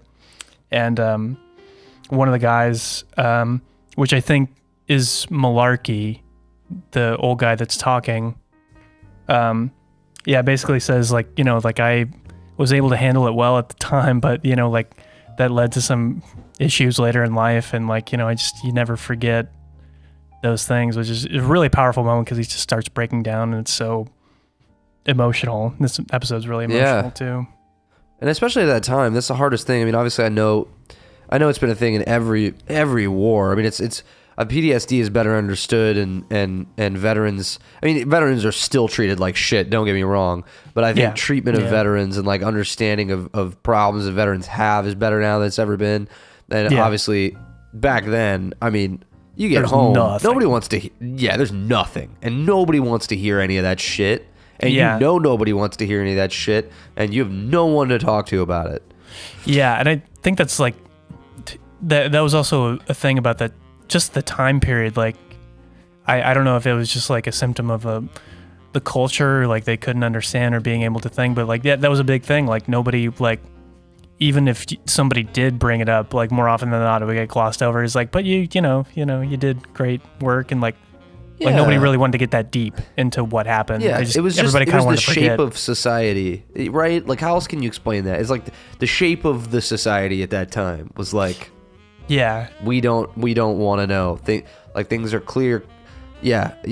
It's just we want to it's strange. Move on to happier, rosier times, but like they were so like for societies all across the world, it changed everything. Like the 50s were such a bizarre time, like, and I think it gets looked back upon fondly, but there were some deep-seated issues culturally. Like people were like burying everything under the rug and like trying to forget and like pretend to live like, the happy-go-lucky life, but they just gone through the Great Depression and then World War II right back to back. Like there's no way that doesn't fuck you up, like just as a society. Yeah.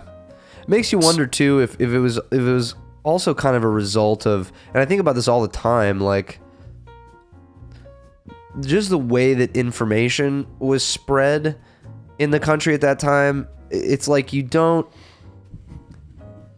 it's like if people think that it's how would you explain this? If people think that it's not socially acceptable to talk about things like adultery and addiction and war and crime, or whatever, if those things aren't considered socially acceptable, and then there's no form of media or place where people can talk about those things freely, they're just never going to get talked about.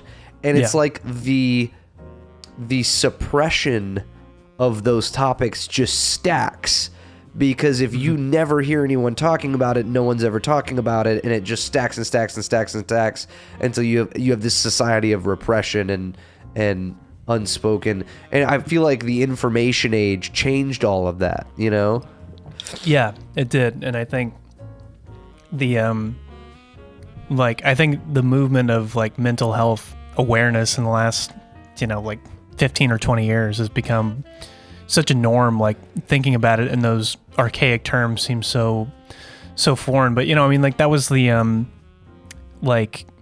that was setting the stage for what the 60s would be, like the explosion of free love, and like you don't have to think of these, because Vietnam was very unpopular, and it's not your father's war, and it's like you're fighting for all the wrong reasons, and like it was just an explosion of like, we don't have to think in these archaic ways anymore. But with that, we're like, duty and honor and all these things that by the 60s were really outdated. They don't rub well together. Yeah. And it was just like expression and like your own like personality, and like the concept of you as a person was way more valuable in the 60s than it was in the 40s. Like you were much better as a collective in the 40s than you were as a singular person. Like I just think the idea of like I don't know, selfhood wasn't really a thing like in that time period. Yeah, identity, individualism. Yeah, exactly. That's what I was trying to say. Yeah, crazy shit. So anyway, I have tried 3 times. We have to talk about this fucking scene with Hubler. Dude, Hubler. Fucking, it takes him 3 or 4 shots to do it, but he pegs this German officer off of his horse. Yeah. And swipes his Luger, and he's been talking about it. He's been talking about it since they got to Normandy, right? Mm-hmm. And he finally gets this Luger, and god damn it, Sumner. Yeah. That is like the most brutal irony I can think of in a show. And I'm curious, you know more about this than I do. I'm assuming this really happened this way. It had to have. Yes. Yeah, it did. God. Unfortunately. Yeah, man. Which is just, they kick it off, like they set the tone with that scene pretty early on. Like I think it's the first thing that happens in the show or in the episode. Yeah. So Hubler shoots himself in the leg with his own Luger somehow, bleeds out shockingly quickly. And I remember even as a kid being so... Yeah, severed the major artery in the leg. And I guess that you can bleed out really quickly. But I remember something that even bugged me when I was much younger watching this show is like, not to jump ahead too far, but like later in the episode when Joe Toy gets his fucking leg blown off, I remember thinking like, okay, well, how can this Hubler shoot himself in the leg? I understand that it hit a major artery, but he bled out in, I don't know, what was it, like a minute maybe? Yeah. Minute and a half? 2 minutes? Well, he had passed out like at that moment, but I think they tried to get him to like the aid station like they talked about, or Lipton talked about. Oh. Okay. I thought that he had died right there in the foxhole while they were holding him. They made it seem like that because they like stopped doing everything. Like they just kind of looked at him like he was already dead. Which it was weird. Either way, how does getting your leg fucking blown clean off from the thigh down not sever a major artery? Like how did? Yeah. I'm assuming Joe Toy survives that. I think he does. Yeah, he does. Yeah. That's a good point. That's confusing to me. Yeah, because they got the tourniquet on it pretty quick. Like it was like within a minute or two, it seems like. Oh, yeah, you know what? You make a good point. I forgot that the doc says that he was wearing too many clothes and he couldn't get into the artery. He couldn't see. He couldn't get into the artery to clog it. Whereas I guess they tourniqueted Joe's leg relatively quick. But how the fuck do you tourniquet a whole leg? I don't know medical stuff. You need to ask Andy about this. I don't buy it. Yeah, I guess it was getting... But I remember there being a tourniquet on him too, like at the beginning of that episode. But I guess it just wasn't tight enough, or they messed up somehow, or it was through the clothes. The clothes were too thick. Yeah, I don't know. Well, that's the thing too, right? It's like if it's internal bleeding and you just can't get to. It's like at least with the leg blown off, you know exactly where the bleeding's coming from, and you can stop it. Whereas if the artery's severed internally and he's bleeding into himself and you can't get in there. Yeah. I don't know, man. I don't know. I'd have to ask Andy. I'm not a combat medic. I'd have to ask Andy these medical questions. Please do. Yeah, because I'm curious, like about that. Yeah, because I think Nixon's character is like, yeah, once you cut that artery, it's done. But yeah, it's and then all like, over. But yeah, and then Garnier and Toy get their legs blown off, and then they're fine later on. Like they end up making it back. Yep. Who knows? It's not important. Either way, super sad. Shoots himself with his Luger. And then what happens next? I don't remember. Yeah, and then they're talking about Dyke, and then Buck's kind of made a bit of a recovery. Like he's kind of like been able to, get past the feelings he's had, and he's more like involved in the combat unit, and he's not as shell shocked as he was before.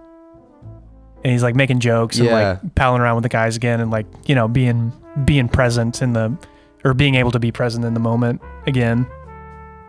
And then trying to think. Yeah, you get these really good scenes where Nixon and Winters are trying to figure out how to get rid of Dyke, and they're trying to pick a new guy, and they just can't figure out a way to get rid of him. And they have this cool scene where they show each one of the possible lieutenants that could take over, and the one guy just like screaming just for no reason. Yeah, he's like Shames. They call him the Yeller. The Yeller. I like that his name is Shames too. That's just like great. Like, I don't know, like serendipity. Shame. He just shames you every chance he gets. Yeah, and wait, who's the other guy who just can't make a decision that they end up sending back to the States? Peacock, yeah. They're just like, nobody tries harder, but he's just like incompetent. He doesn't know what he's doing. Yeah, I mean, I thought it was, I didn't know how to receive, because like later on in the episode when they end up getting rid of him, I guess to bring in Spears or whatever. Oh yeah. They, like Peacock, they're like all crowded around him. They're like, hey man, we're so jealous. It seems like they're all being genuinely kind. It seems like everybody likes him. They just don't want him as their leader, which I thought was adorable. Yeah, I did like that. There was like, he just seemed like the sweet guy. Like he just like shouldn't have been in that position to begin with. But he was like trying to make the best of it, but he just like, and that's the funny thing is like even a guy like Shames, who is just a complete asshole, like sometimes you kind of need a guy like that that's, moving you forward. And like is able to make decisions. And they bait you with the scene before by making you think that obviously they're going to send Dyke on this thing. And then it's like you realize that it was more, even though Dyke is who he is, and he's clearly, I forget how he gets described. He's an empty uniform, right? Which is the perfect way to describe it. Yeah, I was like, ooh, that like, God, if like any of his like relatives are watching, it's like that's a tough one to get through. Yeah, you fucking got him. But it's like you realize in that moment that they're instead of sending Dyke, which they could do to get rid of him, even though they know Dyke well enough that I feel like they know how to deal with him. Obviously, they're not in a situation where he's leading the combat unit in a battle yet, which we get to later. But it's almost like they would rather send a guy that they love, that they have a brotherhood with. They would rather give him that joy of getting to go home than send a guy who doesn't deserve it, even though he's a threat. Like, it was just a really cool bait and switch moment. That really stood out to me. Because I think in their minds, they like, we know how we can manipulate Dai a bit. Exactly. and like we can like kind of like twist his ear a bit. I think with the other guy, it was just like, I think it was also they just didn't want to get him in a, because I don't think he had any combat experience at that point somehow. Yeah, they were trying to protect him because they loved him. And that's cool. Yeah, I did like that. There's definitely like a strong like, you know, we don't want to hurt this guy's feelings, but you know, he's not up to the job.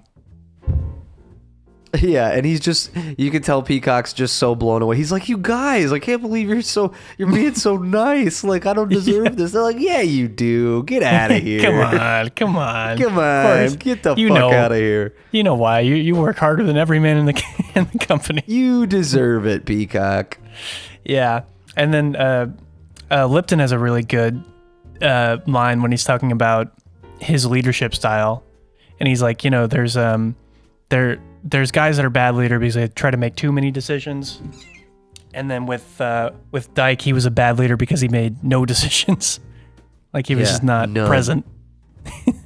Well, and it's weird because they don't even, that's what's so fucked up about Dyke, right? It's like this assault on Foy is like his first, I guess really his first combat experience leading the, I guess, can you call it a company? It's the company, right? He's leading the company. Yeah, he's leading the company of guys. I just don't understand how, how do you get there without ever having led anybody in combat?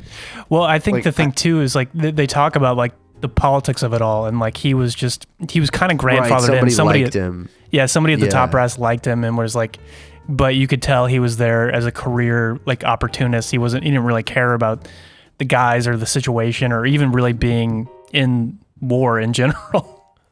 Yeah. Or like just the situation. Where you from, Lipton? Oh, Huntington. Never heard of it. Yeah. I always think that scene's funny because at least he's trying to make an effort, but he just doesn't care at all. It's just the bare fucking minimum. The bare minimum. It's like you have this moment where you're like, okay, yeah, I can maybe get behind him. He's kind of trying. It's just... And I do love too, like this is one of the funniest little moments of that scene where it's like he's like Lipton like starts to open up. He's like, yeah, when I came back, you know, we're telling him where he's come from, and he's like, where are you from? And then he's just gone. But I love there's a little detail where he's like, he didn't just disappear. You can still see him walking away in the background. yeah. You can actually hear him, because I was watching with headphones. You can hear him start to walk away right after he asks the question. Like he literally, because what's the last thing he asks him? He's like, what did your dad do?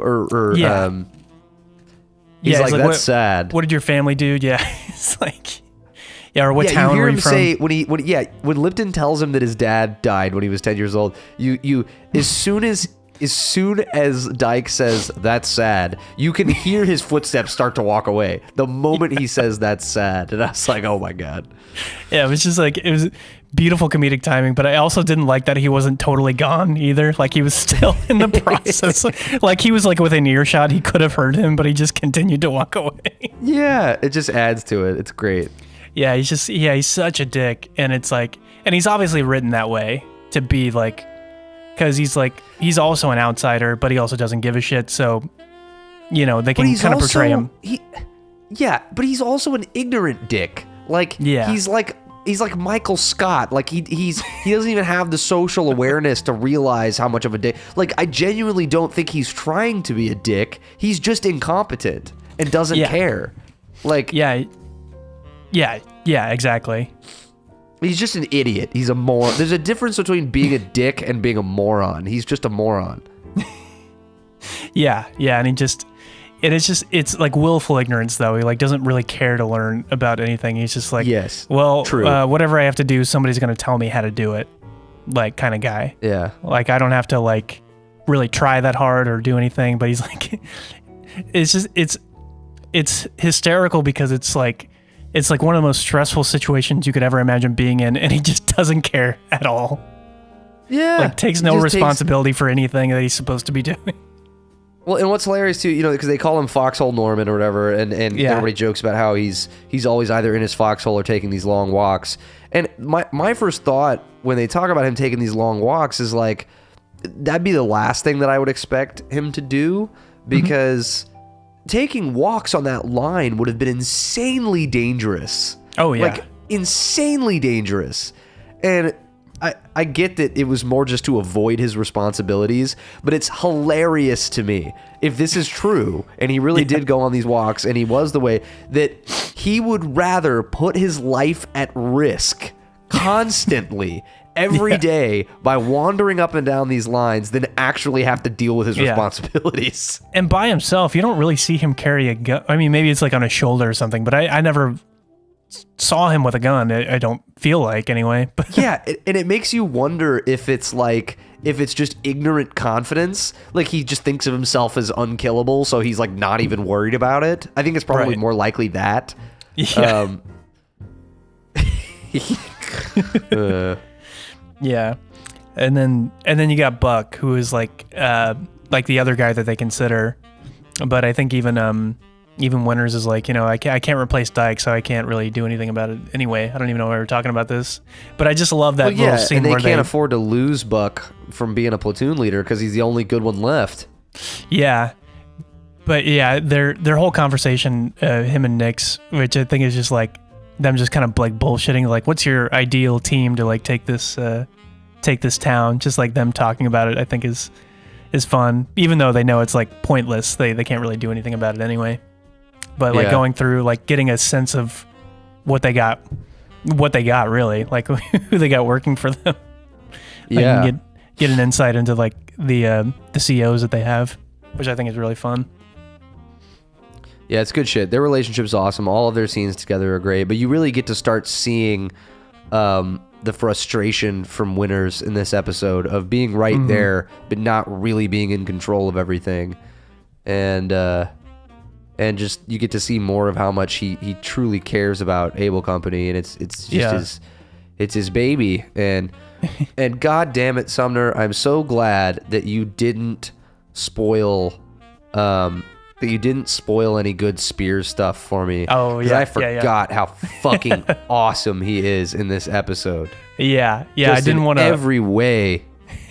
Yeah, I remember too, because we were talking about the first couple episodes. He's like, why do you like this guy so much? I don't understand what.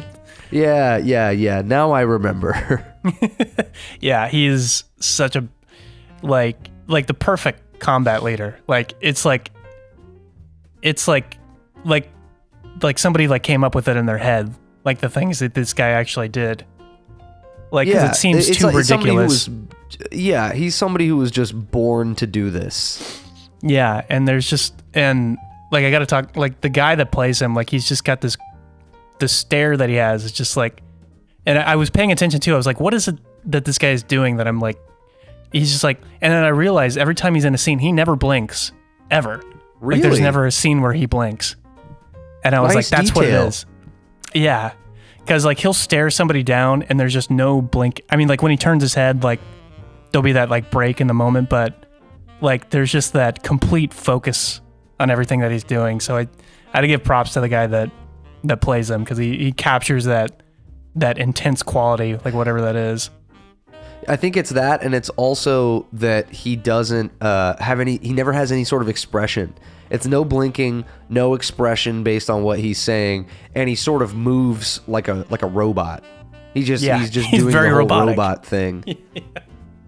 Yeah. And he reminds me of, do you ever hear of Audie Murphy? Yeah, dude. Most decorated World War II soldier.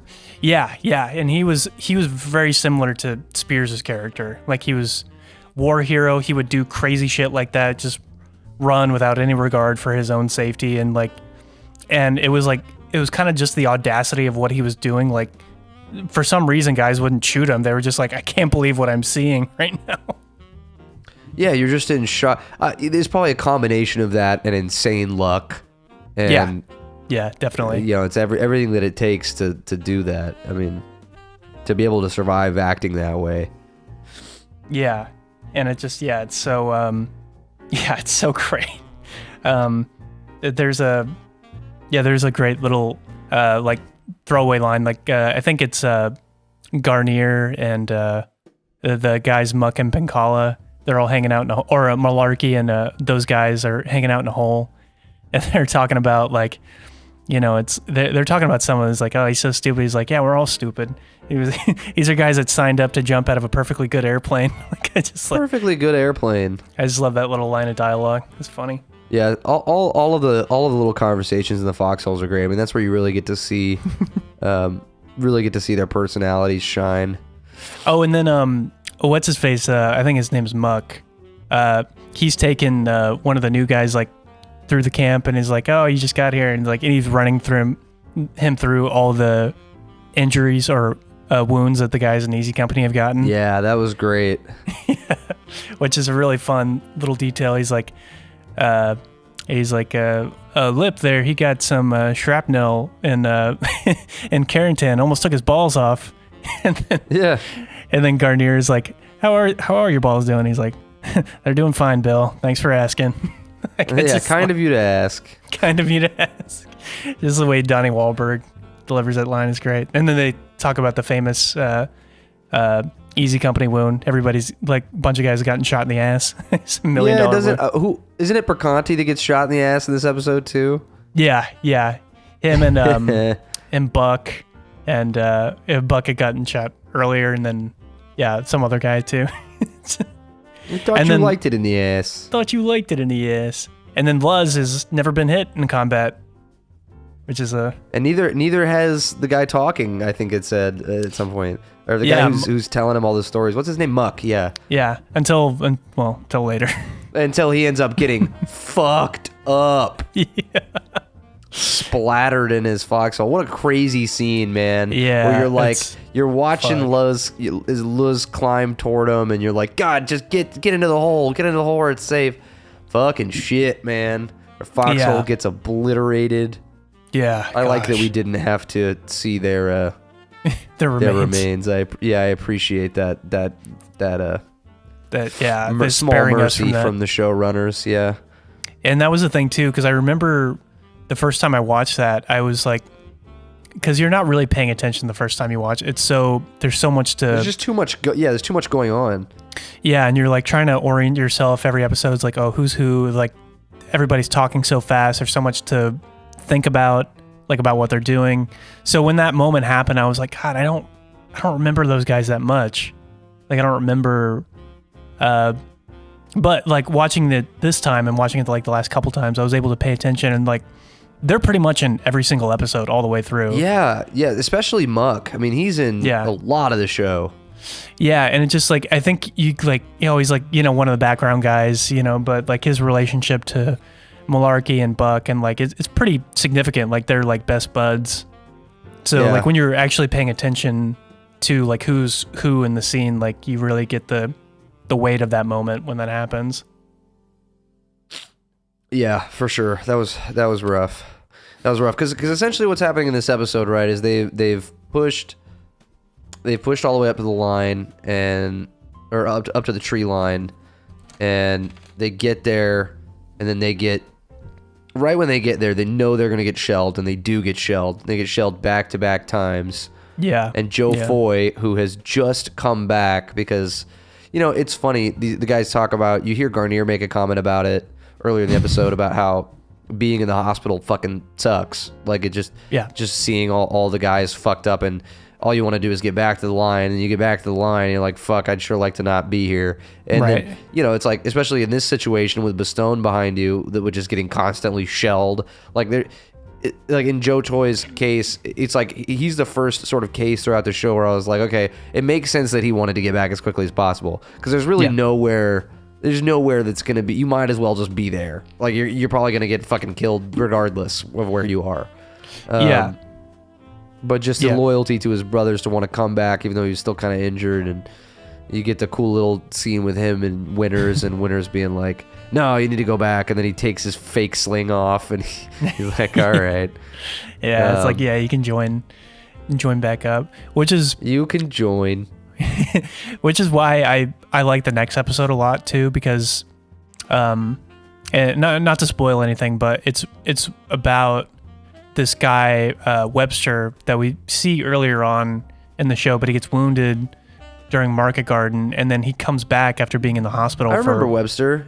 Yeah, the guy that gives the chocolate to the little boy. I remember him. Yeah, and he comes back after being injured, and like basically he's treated like as a replacement, even though he had been there in D-Day and all that stuff. And he's like, and he was like, well, I don't know, I haven't been here. And he's like, oh, well, Popeye broke out, Joe Toy broke out. Like, why were you there for 6 months or whatever? Like, they're giving him shit because he stayed there the whole time. Hey, stop spoiling stuff. Sorry, but it's just such an interesting, it's just such an interesting part of the show, and I really like it because he's like, well, I didn't know that you guys were doing that, but he's treated like such a piece of shit, but he didn't really do anything wrong technically, Yeah, there's so many dynamics there with the Brotherhood and how long is an okay amount of time. Right, yeah. But we'll get to that. Yeah, sorry, I don't want to spoil any more of that. No, that's cool. I mean, so they all get to the tree line, and Joe Toy comes back, and then fucking the next morning gets his fucking leg blown off. Yeah. And then Garnier tries to help him.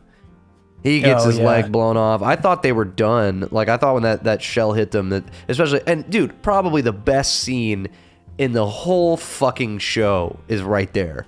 When Buck walks up and sees them and just drops his fucking helmet and just loses it. Like, that, in my opinion, the most power. I mean, I had full fucking goosebumps. Like, I was just, god damn.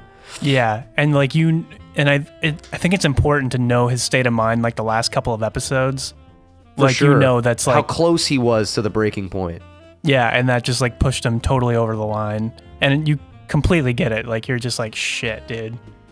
Like, you just, like, your best friend in the entire world is just mangled in front of you. Like, even though they're still alive, like, it's uncertain whether or not they're gonna make it. Like, yeah, he doesn't know in that moment. They're completely unconscious. They're not moving. Yeah, and you're like, shit, they're dead. Like, I just watched them die right in front of me. Yeah, it's just I just can't imagine a more fucked up feeling. And but and then incredibly powerful shot. Good on the showrunners. Good on what's his face that plays Bo. What did you say his name is? Oh shit, Neil McDonough. Yes. Yeah, Neil McDonough. Kudos, hand claps. Wonderful performance in this episode and the last one, all around. And I think it's powerful too because you've been seeing that little clip in the intro, like for the last like couple of episodes, like him looking and then like dropping the helmet. So you know that moment's coming at some point. But and the fact that it's that moment is a big deal. Yep, still just as powerful. Yeah, and then Lips in his other hole, and his first instinct when he sees all the explosions is to laugh because it reminds him of the 4th of July. Oh yeah, until he's very quickly not laughing during the second barrage. Yeah, but I think too, like, I understand that, like, that reaction. One, because it's like being in the middle of that has got to be so insanely disorienting. Like, there's got to be a moment where you're like, this is so insane that I'm in the middle of this barrage and I'm fine. Like, yeah. Especially after so many like months or I don't know how long they were in this forest, but at some point, you have a moment where your mind just cracks and you're like, I've survived so many of these. Like, this is just absurd that I'm watching this happen. It's just like you're kind of like laughing death in the face at that moment. So it's just like, I completely get that, and I sympathize with that a lot. I think just because, like, what else can you do? You've laughed death in the face a few times while you were on skis. Oh yeah, it's on ski. Yeah, it's the exact same thing. Exactly the same. Yeah, but it's just like I just feel like I understand that frame of mind so well. Like, it's so. I don't know. Yeah, it's just one of those things. It's just like it's like I'm probably gonna be dead. Like, try and go out laughing maybe. Like, try and relate this back to something else. Yeah. So I don't know what else you do, but anyway, here they are in this fucking you got Easy Company veterans getting severely wounded when everybody's all bummed out. Buck Compton's all bummed out, and they're being led by the completely ineffective Lieutenant Dyke, who gets ordered to lead this attack into Foy. Oh, what did you have? Oh, because after that barrage, that's Dyke's famous moment where he's like, Lipton, you get everything together here. I'm gonna go for help. Yeah. Yeah. And then Luz is like, yeah, and then Luz is in the next hole over. He's like, what the fuck? Yeah, it's so good. Yeah, and even like Lipton's in disbelief. He's like, did he just fucking say that to me? Did he really just say it? Yeah. Yeah. I mean, God. Yeah, so it's just like, yeah, you get the full picture, because I'm sure that happened. I don't know for sure, but I feel like if it's that prominently stated, I'm sure it did happen, because they make a big point of it. Yeah, they do, and they repeat it, and then Lipton's like, you got to stop fucking telling people his story. He's about to lead us into combat. Which I think he handles pretty well, because it's like a delicate thing. He's like, yeah, I saw that too. But he's like, like the way he relates it to him, he's like, it's not good for anybody. Just, don't tell them what he told me, because it's, it's not going to help anybody. But Luz is, very gracious, and he's like, yeah, I get it. He's like, but he like, he like makes like a yawning gesture to him, because it's what Dyke did. He's like, you wise ass. Right. Fucking just like, they have a great rapport, which I really like seeing. Yes, yeah. And Lipton has a great rapport with everybody, which is why he ends up getting the promotion later in the episode. Which he deserves wholeheartedly. Oh, he yeah. Does, and then that's because I think right after that moment happens, the second barrage happens, and then Muck and Pinkala are blown up. Got it. And when Luz is going in, then he finds his way into Lipton's hole, and then they're sitting there, and then the shell hits the ground right in front of them and doesn't explode. Yeah, fucking, I forgot about that. That's fucking nuts. Yeah. I hope that really happened, because how cool is the story? Yeah, because I think Lipton wrote a book. I think most of the guys ended up writing books at some point. So I think a large majority of the episode are lifted from his book, like the passages that he speaks in character. Oh, that's cool. Yeah, that's cool. And they just that line that, ours was a dud. Mux and what's the other guy's name? Pinkala. Yeah, Mux and Pinkala's wasn't a dud, and that's just how it fucking goes. Yeah. Just dumb crazy luck. Shit. Yeah, just the guilt of that is, it's not even guilt, but it's just like the random chance of that all is just, it's got to be tough to deal with. Yeah, and it's gotta, especially when you spent so much time talking about like the moral code and honor and duty and all these things that these guys are operating off of, right? And you're convincing yourself that everyone's dying for a reason, and you're gonna achieve this goal, and that's why you're going through all this. And you see something like that, how does that not completely crumble everything? Yeah. Like you see that land, and you're like, okay, it's just fucking chaos. Yeah, and like, the things that those guys fought for were. And that's another interesting thing about the war, is just like, those were things that are easy to get behind for an army. Like, we're fighting for good and freedom and all the righteous things. Like, it's very easy for people to, identify with that and being like, we're fighting for freedom. Like, Hitler is pure evil. Like, all these other people are killing and slaughtering people. Like, we don't stand for that. So very easy to get behind. But when you're in the shit and you're experiencing that, like, there has to be moments of dissonance where you're like, this is just all pointless and random. Like, it doesn't amount to much in the grand scheme of things. Like, what am I doing out here? Yeah, and you probably have those moments constantly throughout battles when you lose guys, and you're just like, ugh. And and in between battles, you just have to convince yourself, okay, you just gotta like realign. And that's the only way to, I guess, continue being an effective soldier. But crazy shit. And then I guess you get the epic fucking assault, right? Yes. The epic assault scene with Lieutenant Dyke. The focal point of the episode, the focal point of the whole fucking reason they're even in this goddamn forest in the first place.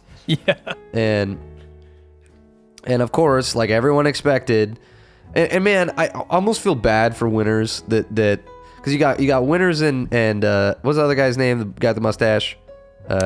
Sink.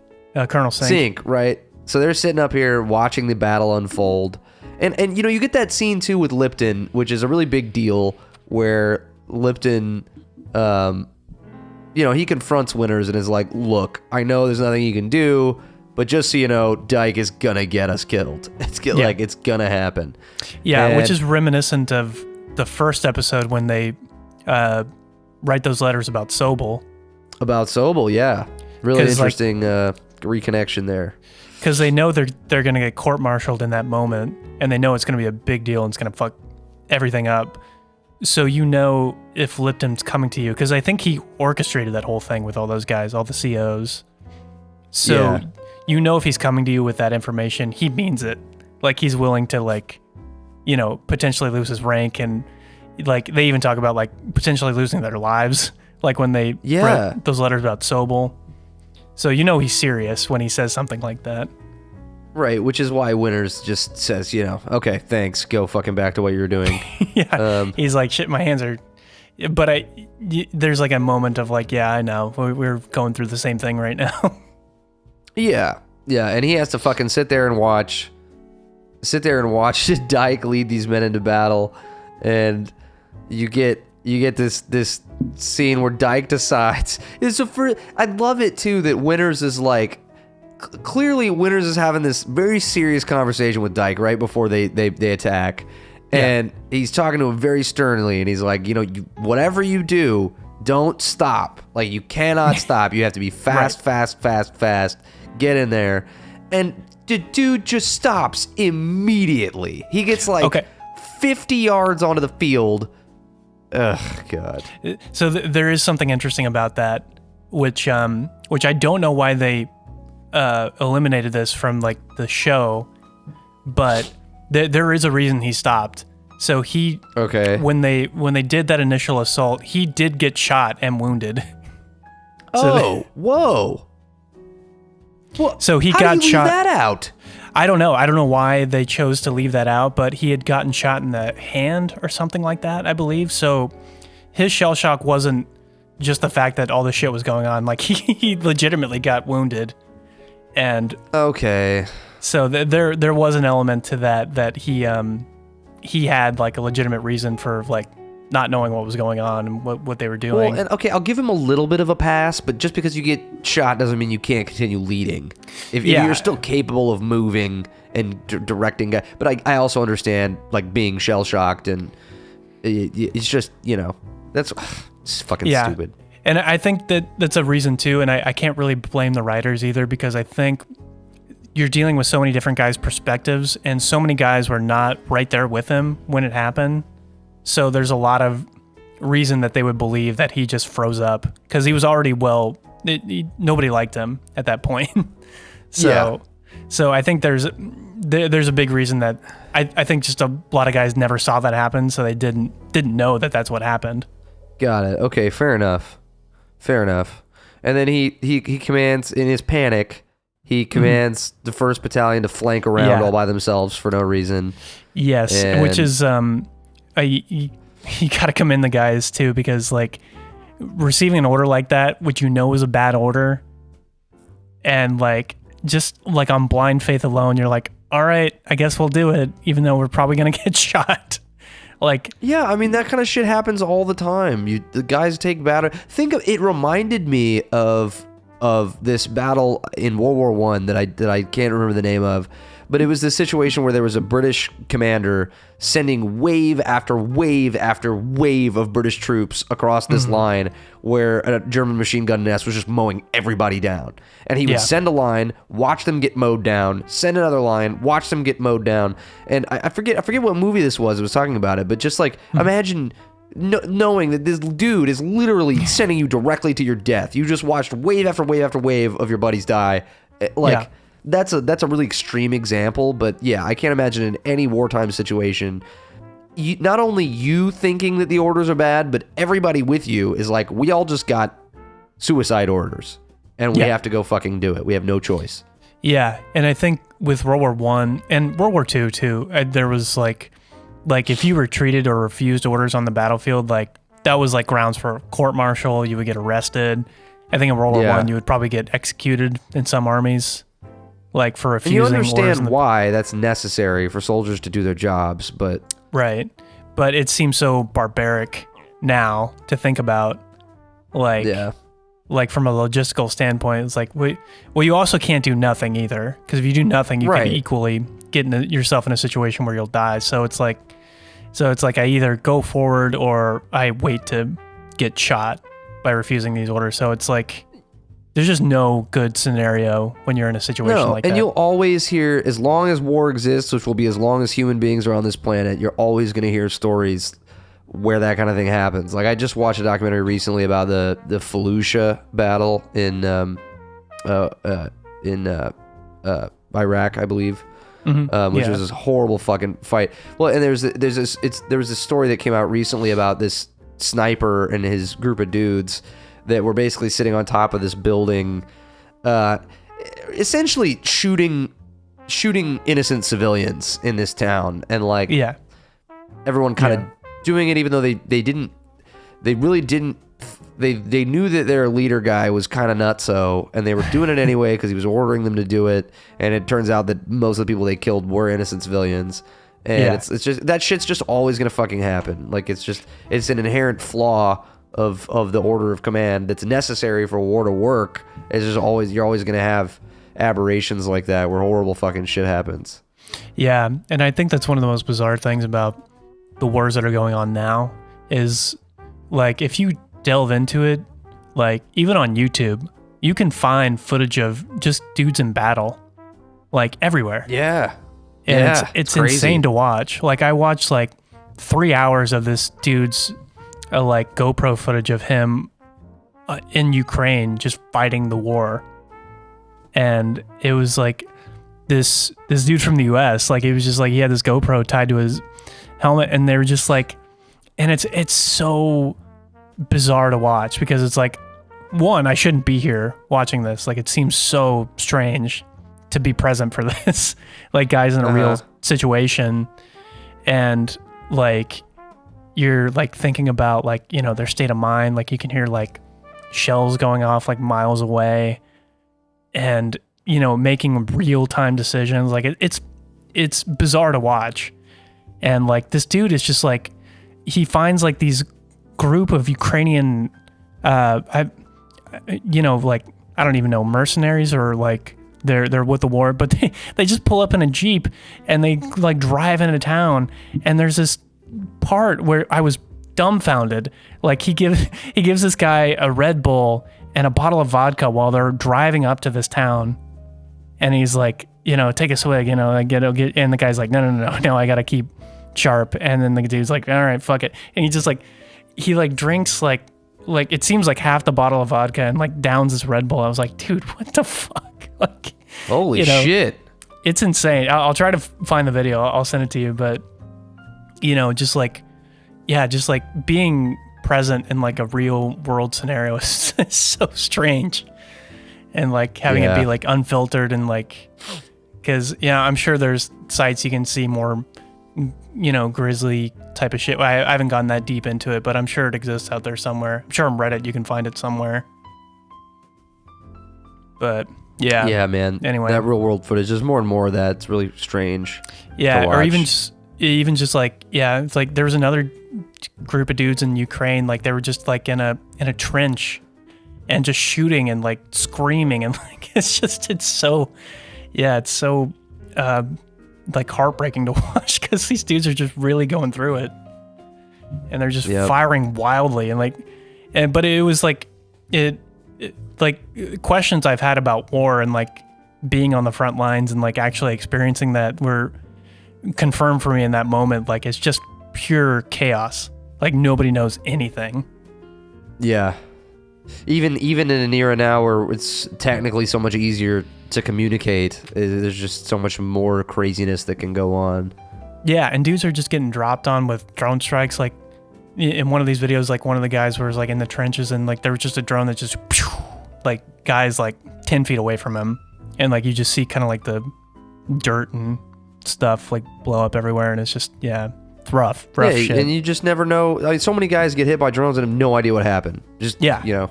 Yeah, and, like, even knowing, like, that's a possibility, like, it's gotta be just, like, what the fuck just happened?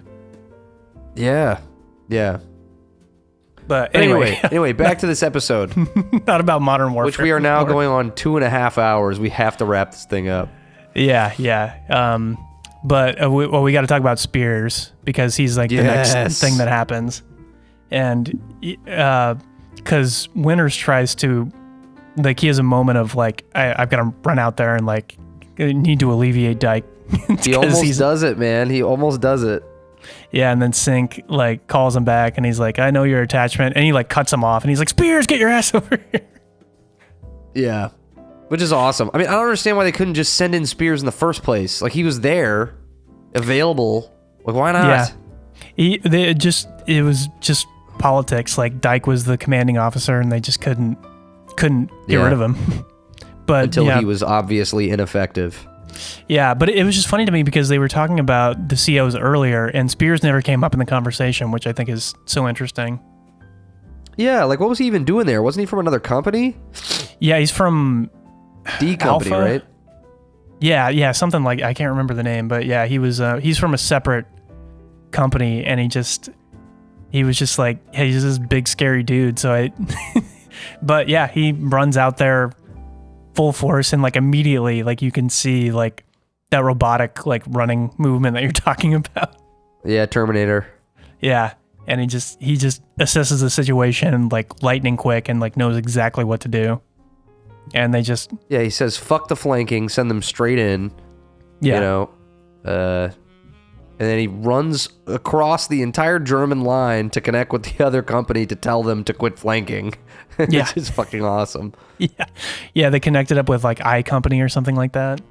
And like, he runs through like an entire like probably football field of machine gun fire and just runs back. Yeah, I'm with you. I think probably more than luck, it was Germans being like, that's not really happening. I'm not seeing this. Yeah, it can't just like, possibly be. Yeah. But fucking wild. Yeah, and apparently that's true. I mean, like, nobody's refuted that. So, yeah, apparently that did really happen. He's a super soldier. Yeah, there's a book written about him. There's this guy on YouTube that broke down, like, all these episodes, and he'd written a book about him, which I've heard is amazing. I really want to read it. But it breaks down, like, his like war correspondence and like who he was as a person before and after the war. Like, apparently it's really amazing, and I really want to read it. Well, nice. And then I guess they get through this battle. Mm-hmm. Germans retreat, and then they start getting sniped while they're like celebrating for a minute. Oh, I had a moment. I yelled it even though you weren't there, and I had to be super quiet, and I was sleeping when Shifty Powers, who I wish had more screen time because he's like the most interesting character to me. Shifty Powers picks off the sniper, and I said it, Sumner. I said it to myself. We got him. Stay down. We got him. Stay down. In the words of the great Paul Giamatti. No. Wait, that's not Paul Giamatti. That's Mellish. Never mind. Damn it. Yeah, Adam Goldberg. Every time I get them confused. Yeah, I did watch a thing. Like GQ does their like actors break down their most famous roles, and Paul Giamatti did one recently, and he talks about the process of shooting that movie, and he was like, I just kind of showed up. I had gotten the role somehow. I don't even remember what had happened, and like, my character wasn't really fleshed out that much. And so he was talking about the shooting process, which was really interesting. So the way Spielberg did it, he was like, there was nothing storyboarded. So there were just a 4-man camera crew were running around documentary style while they like just did something. And then Spielberg would come up to him and be like, hey, what if you had like a rock in your shoe, or like you had like something wrong with your leg and you were like limping, like, what about that? And he's like, yeah, shit, yeah, I'll do that. So that's fucking crazy. So he was like, yeah, Spielberg and I came up with a whole character like on the spot. So they were just like figuring that shit out like on set. Awesome. Which I thought was really fascinating. But anyway, yeah, it's not about Saving Private Ryan. We got him. Stay down. We got him. Powers takes out the sniper. Yeah, with an M1. The sniper fucked up from a long ways away. Yeah. He was like the company sharpshooter too, so he was just like an insanely good shot. So they would just like, even though he wasn't a sniper, he was just like their marksman, I guess. Yeah, it's pretty awesome. And, I mean, because that sniper took out the guys while they were doing the footage, while they were doing the we won footage. Just some fucked up shit. And the balls on those fucking snipers to hang around behind when they knew they weren't gonna last very long. Yeah, and that had to have been like a last ditch effort. They were just like, fuck it, I'm just gonna go out guns blazing, because you're one guy. A few more with me. And everybody's gonna know where you are as soon as you shoot. Like, you're fucked. Pretty much. So yeah, but yeah, they get the guy, and then they go back to that church, and they were like, "This is the first night we spent indoors in like a month and a half," which is like, Jesus Christ, dude. Like, just how tired those guys must have been like something I can't even imagine. Yeah. And then they were like, and then we were like shipping out the next day, but nobody knew that at the time. So we were just like trying to enjoy ourselves. Yeah, they get the choir, and there's that really cool shot of them all kind of disappearing. Yeah. As they list off who's been whacked and who's been injured. Who's been whacked. Yeah, they get whacked. But yeah, no, I think it was a clever way to do it, because like putting a face to the name, I think, is really important. You desperately need that as a viewer at that point anyways. Yeah, because there's so many people, like it's hard to keep track of, but yeah, you get the faces and you're like, oh shit, yeah, I remember that guy. And it's a great scene. And then Spears has this great moment with Lipton too, where so good. That's where you get the humanity in him. Finally, you can decide to like him. Yeah, and he kind of opens up. He's like, I know you want to ask me about if I like killed like 30 POWs on D-Day. I know the rumors are floating around. And then he goes into like this really eloquent like thing about like Greek like history, like, so you can tell like he's an educated guy. He like gives him this whole metaphor. It was wasn't it like a Roman general or something? I can't remember his name. Yeah, it's like Tiberius or Tibiscus or like something Testicles. But it's like it's something that's like, it's obscure enough so it's like, oh, okay, like this guy went to school, like he knows what the fuck, he's like a smart guy, like he knows what he's talking about. Or he knows his war history, which is totally in line with his super soldier character. Yeah, exactly. Or he's like, he definitely learned some shit while he was, like in basic training or something. Like he knows about tactical reasoning. Yeah. And then Lipton's like, he's like, I never heard one of those guys refuse. Like, it's like if somebody said something like that, don't you think they would have refused that? Like, that legend about them, or that myth. And he's like, well, maybe he knew if that his like platoon would, understand his exploits, they would think he's the meanest son of a bitch. They'd want to have him on his side, kind of thing. Fucking A. And it all makes sense. Yeah. And you're like, shit, yeah. Fucking best character of all time. Ronald Spears. Yeah, you need legends to follow. You need Theodore Roosevelt's. Yeah, and then he gives us he's like, you're the commander that Easy needs right now. He's like, well, apparently they've already had that the entire time. And he's like, a guy that's been there through D-Day, and like gives this whole eloquent speech. He's like, you don't know who I'm talking about, do you? And he's like, no, I don't. He's like, it's you. Oh, me? Yeah. Yeah, and he's just a moment of humility. It was really nice. Like, he's like giving him the credit that he deserves in that moment. Yeah. Which is really nice. Yep. So you win. I like Spears now. Yeah. Yeah, he's the fucking best. I fucking love Spears. He is the best. It was I'm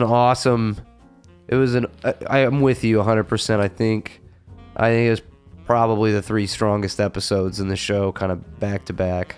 Yeah, and I think it just gives you the perspective of the war, and like you get to see, the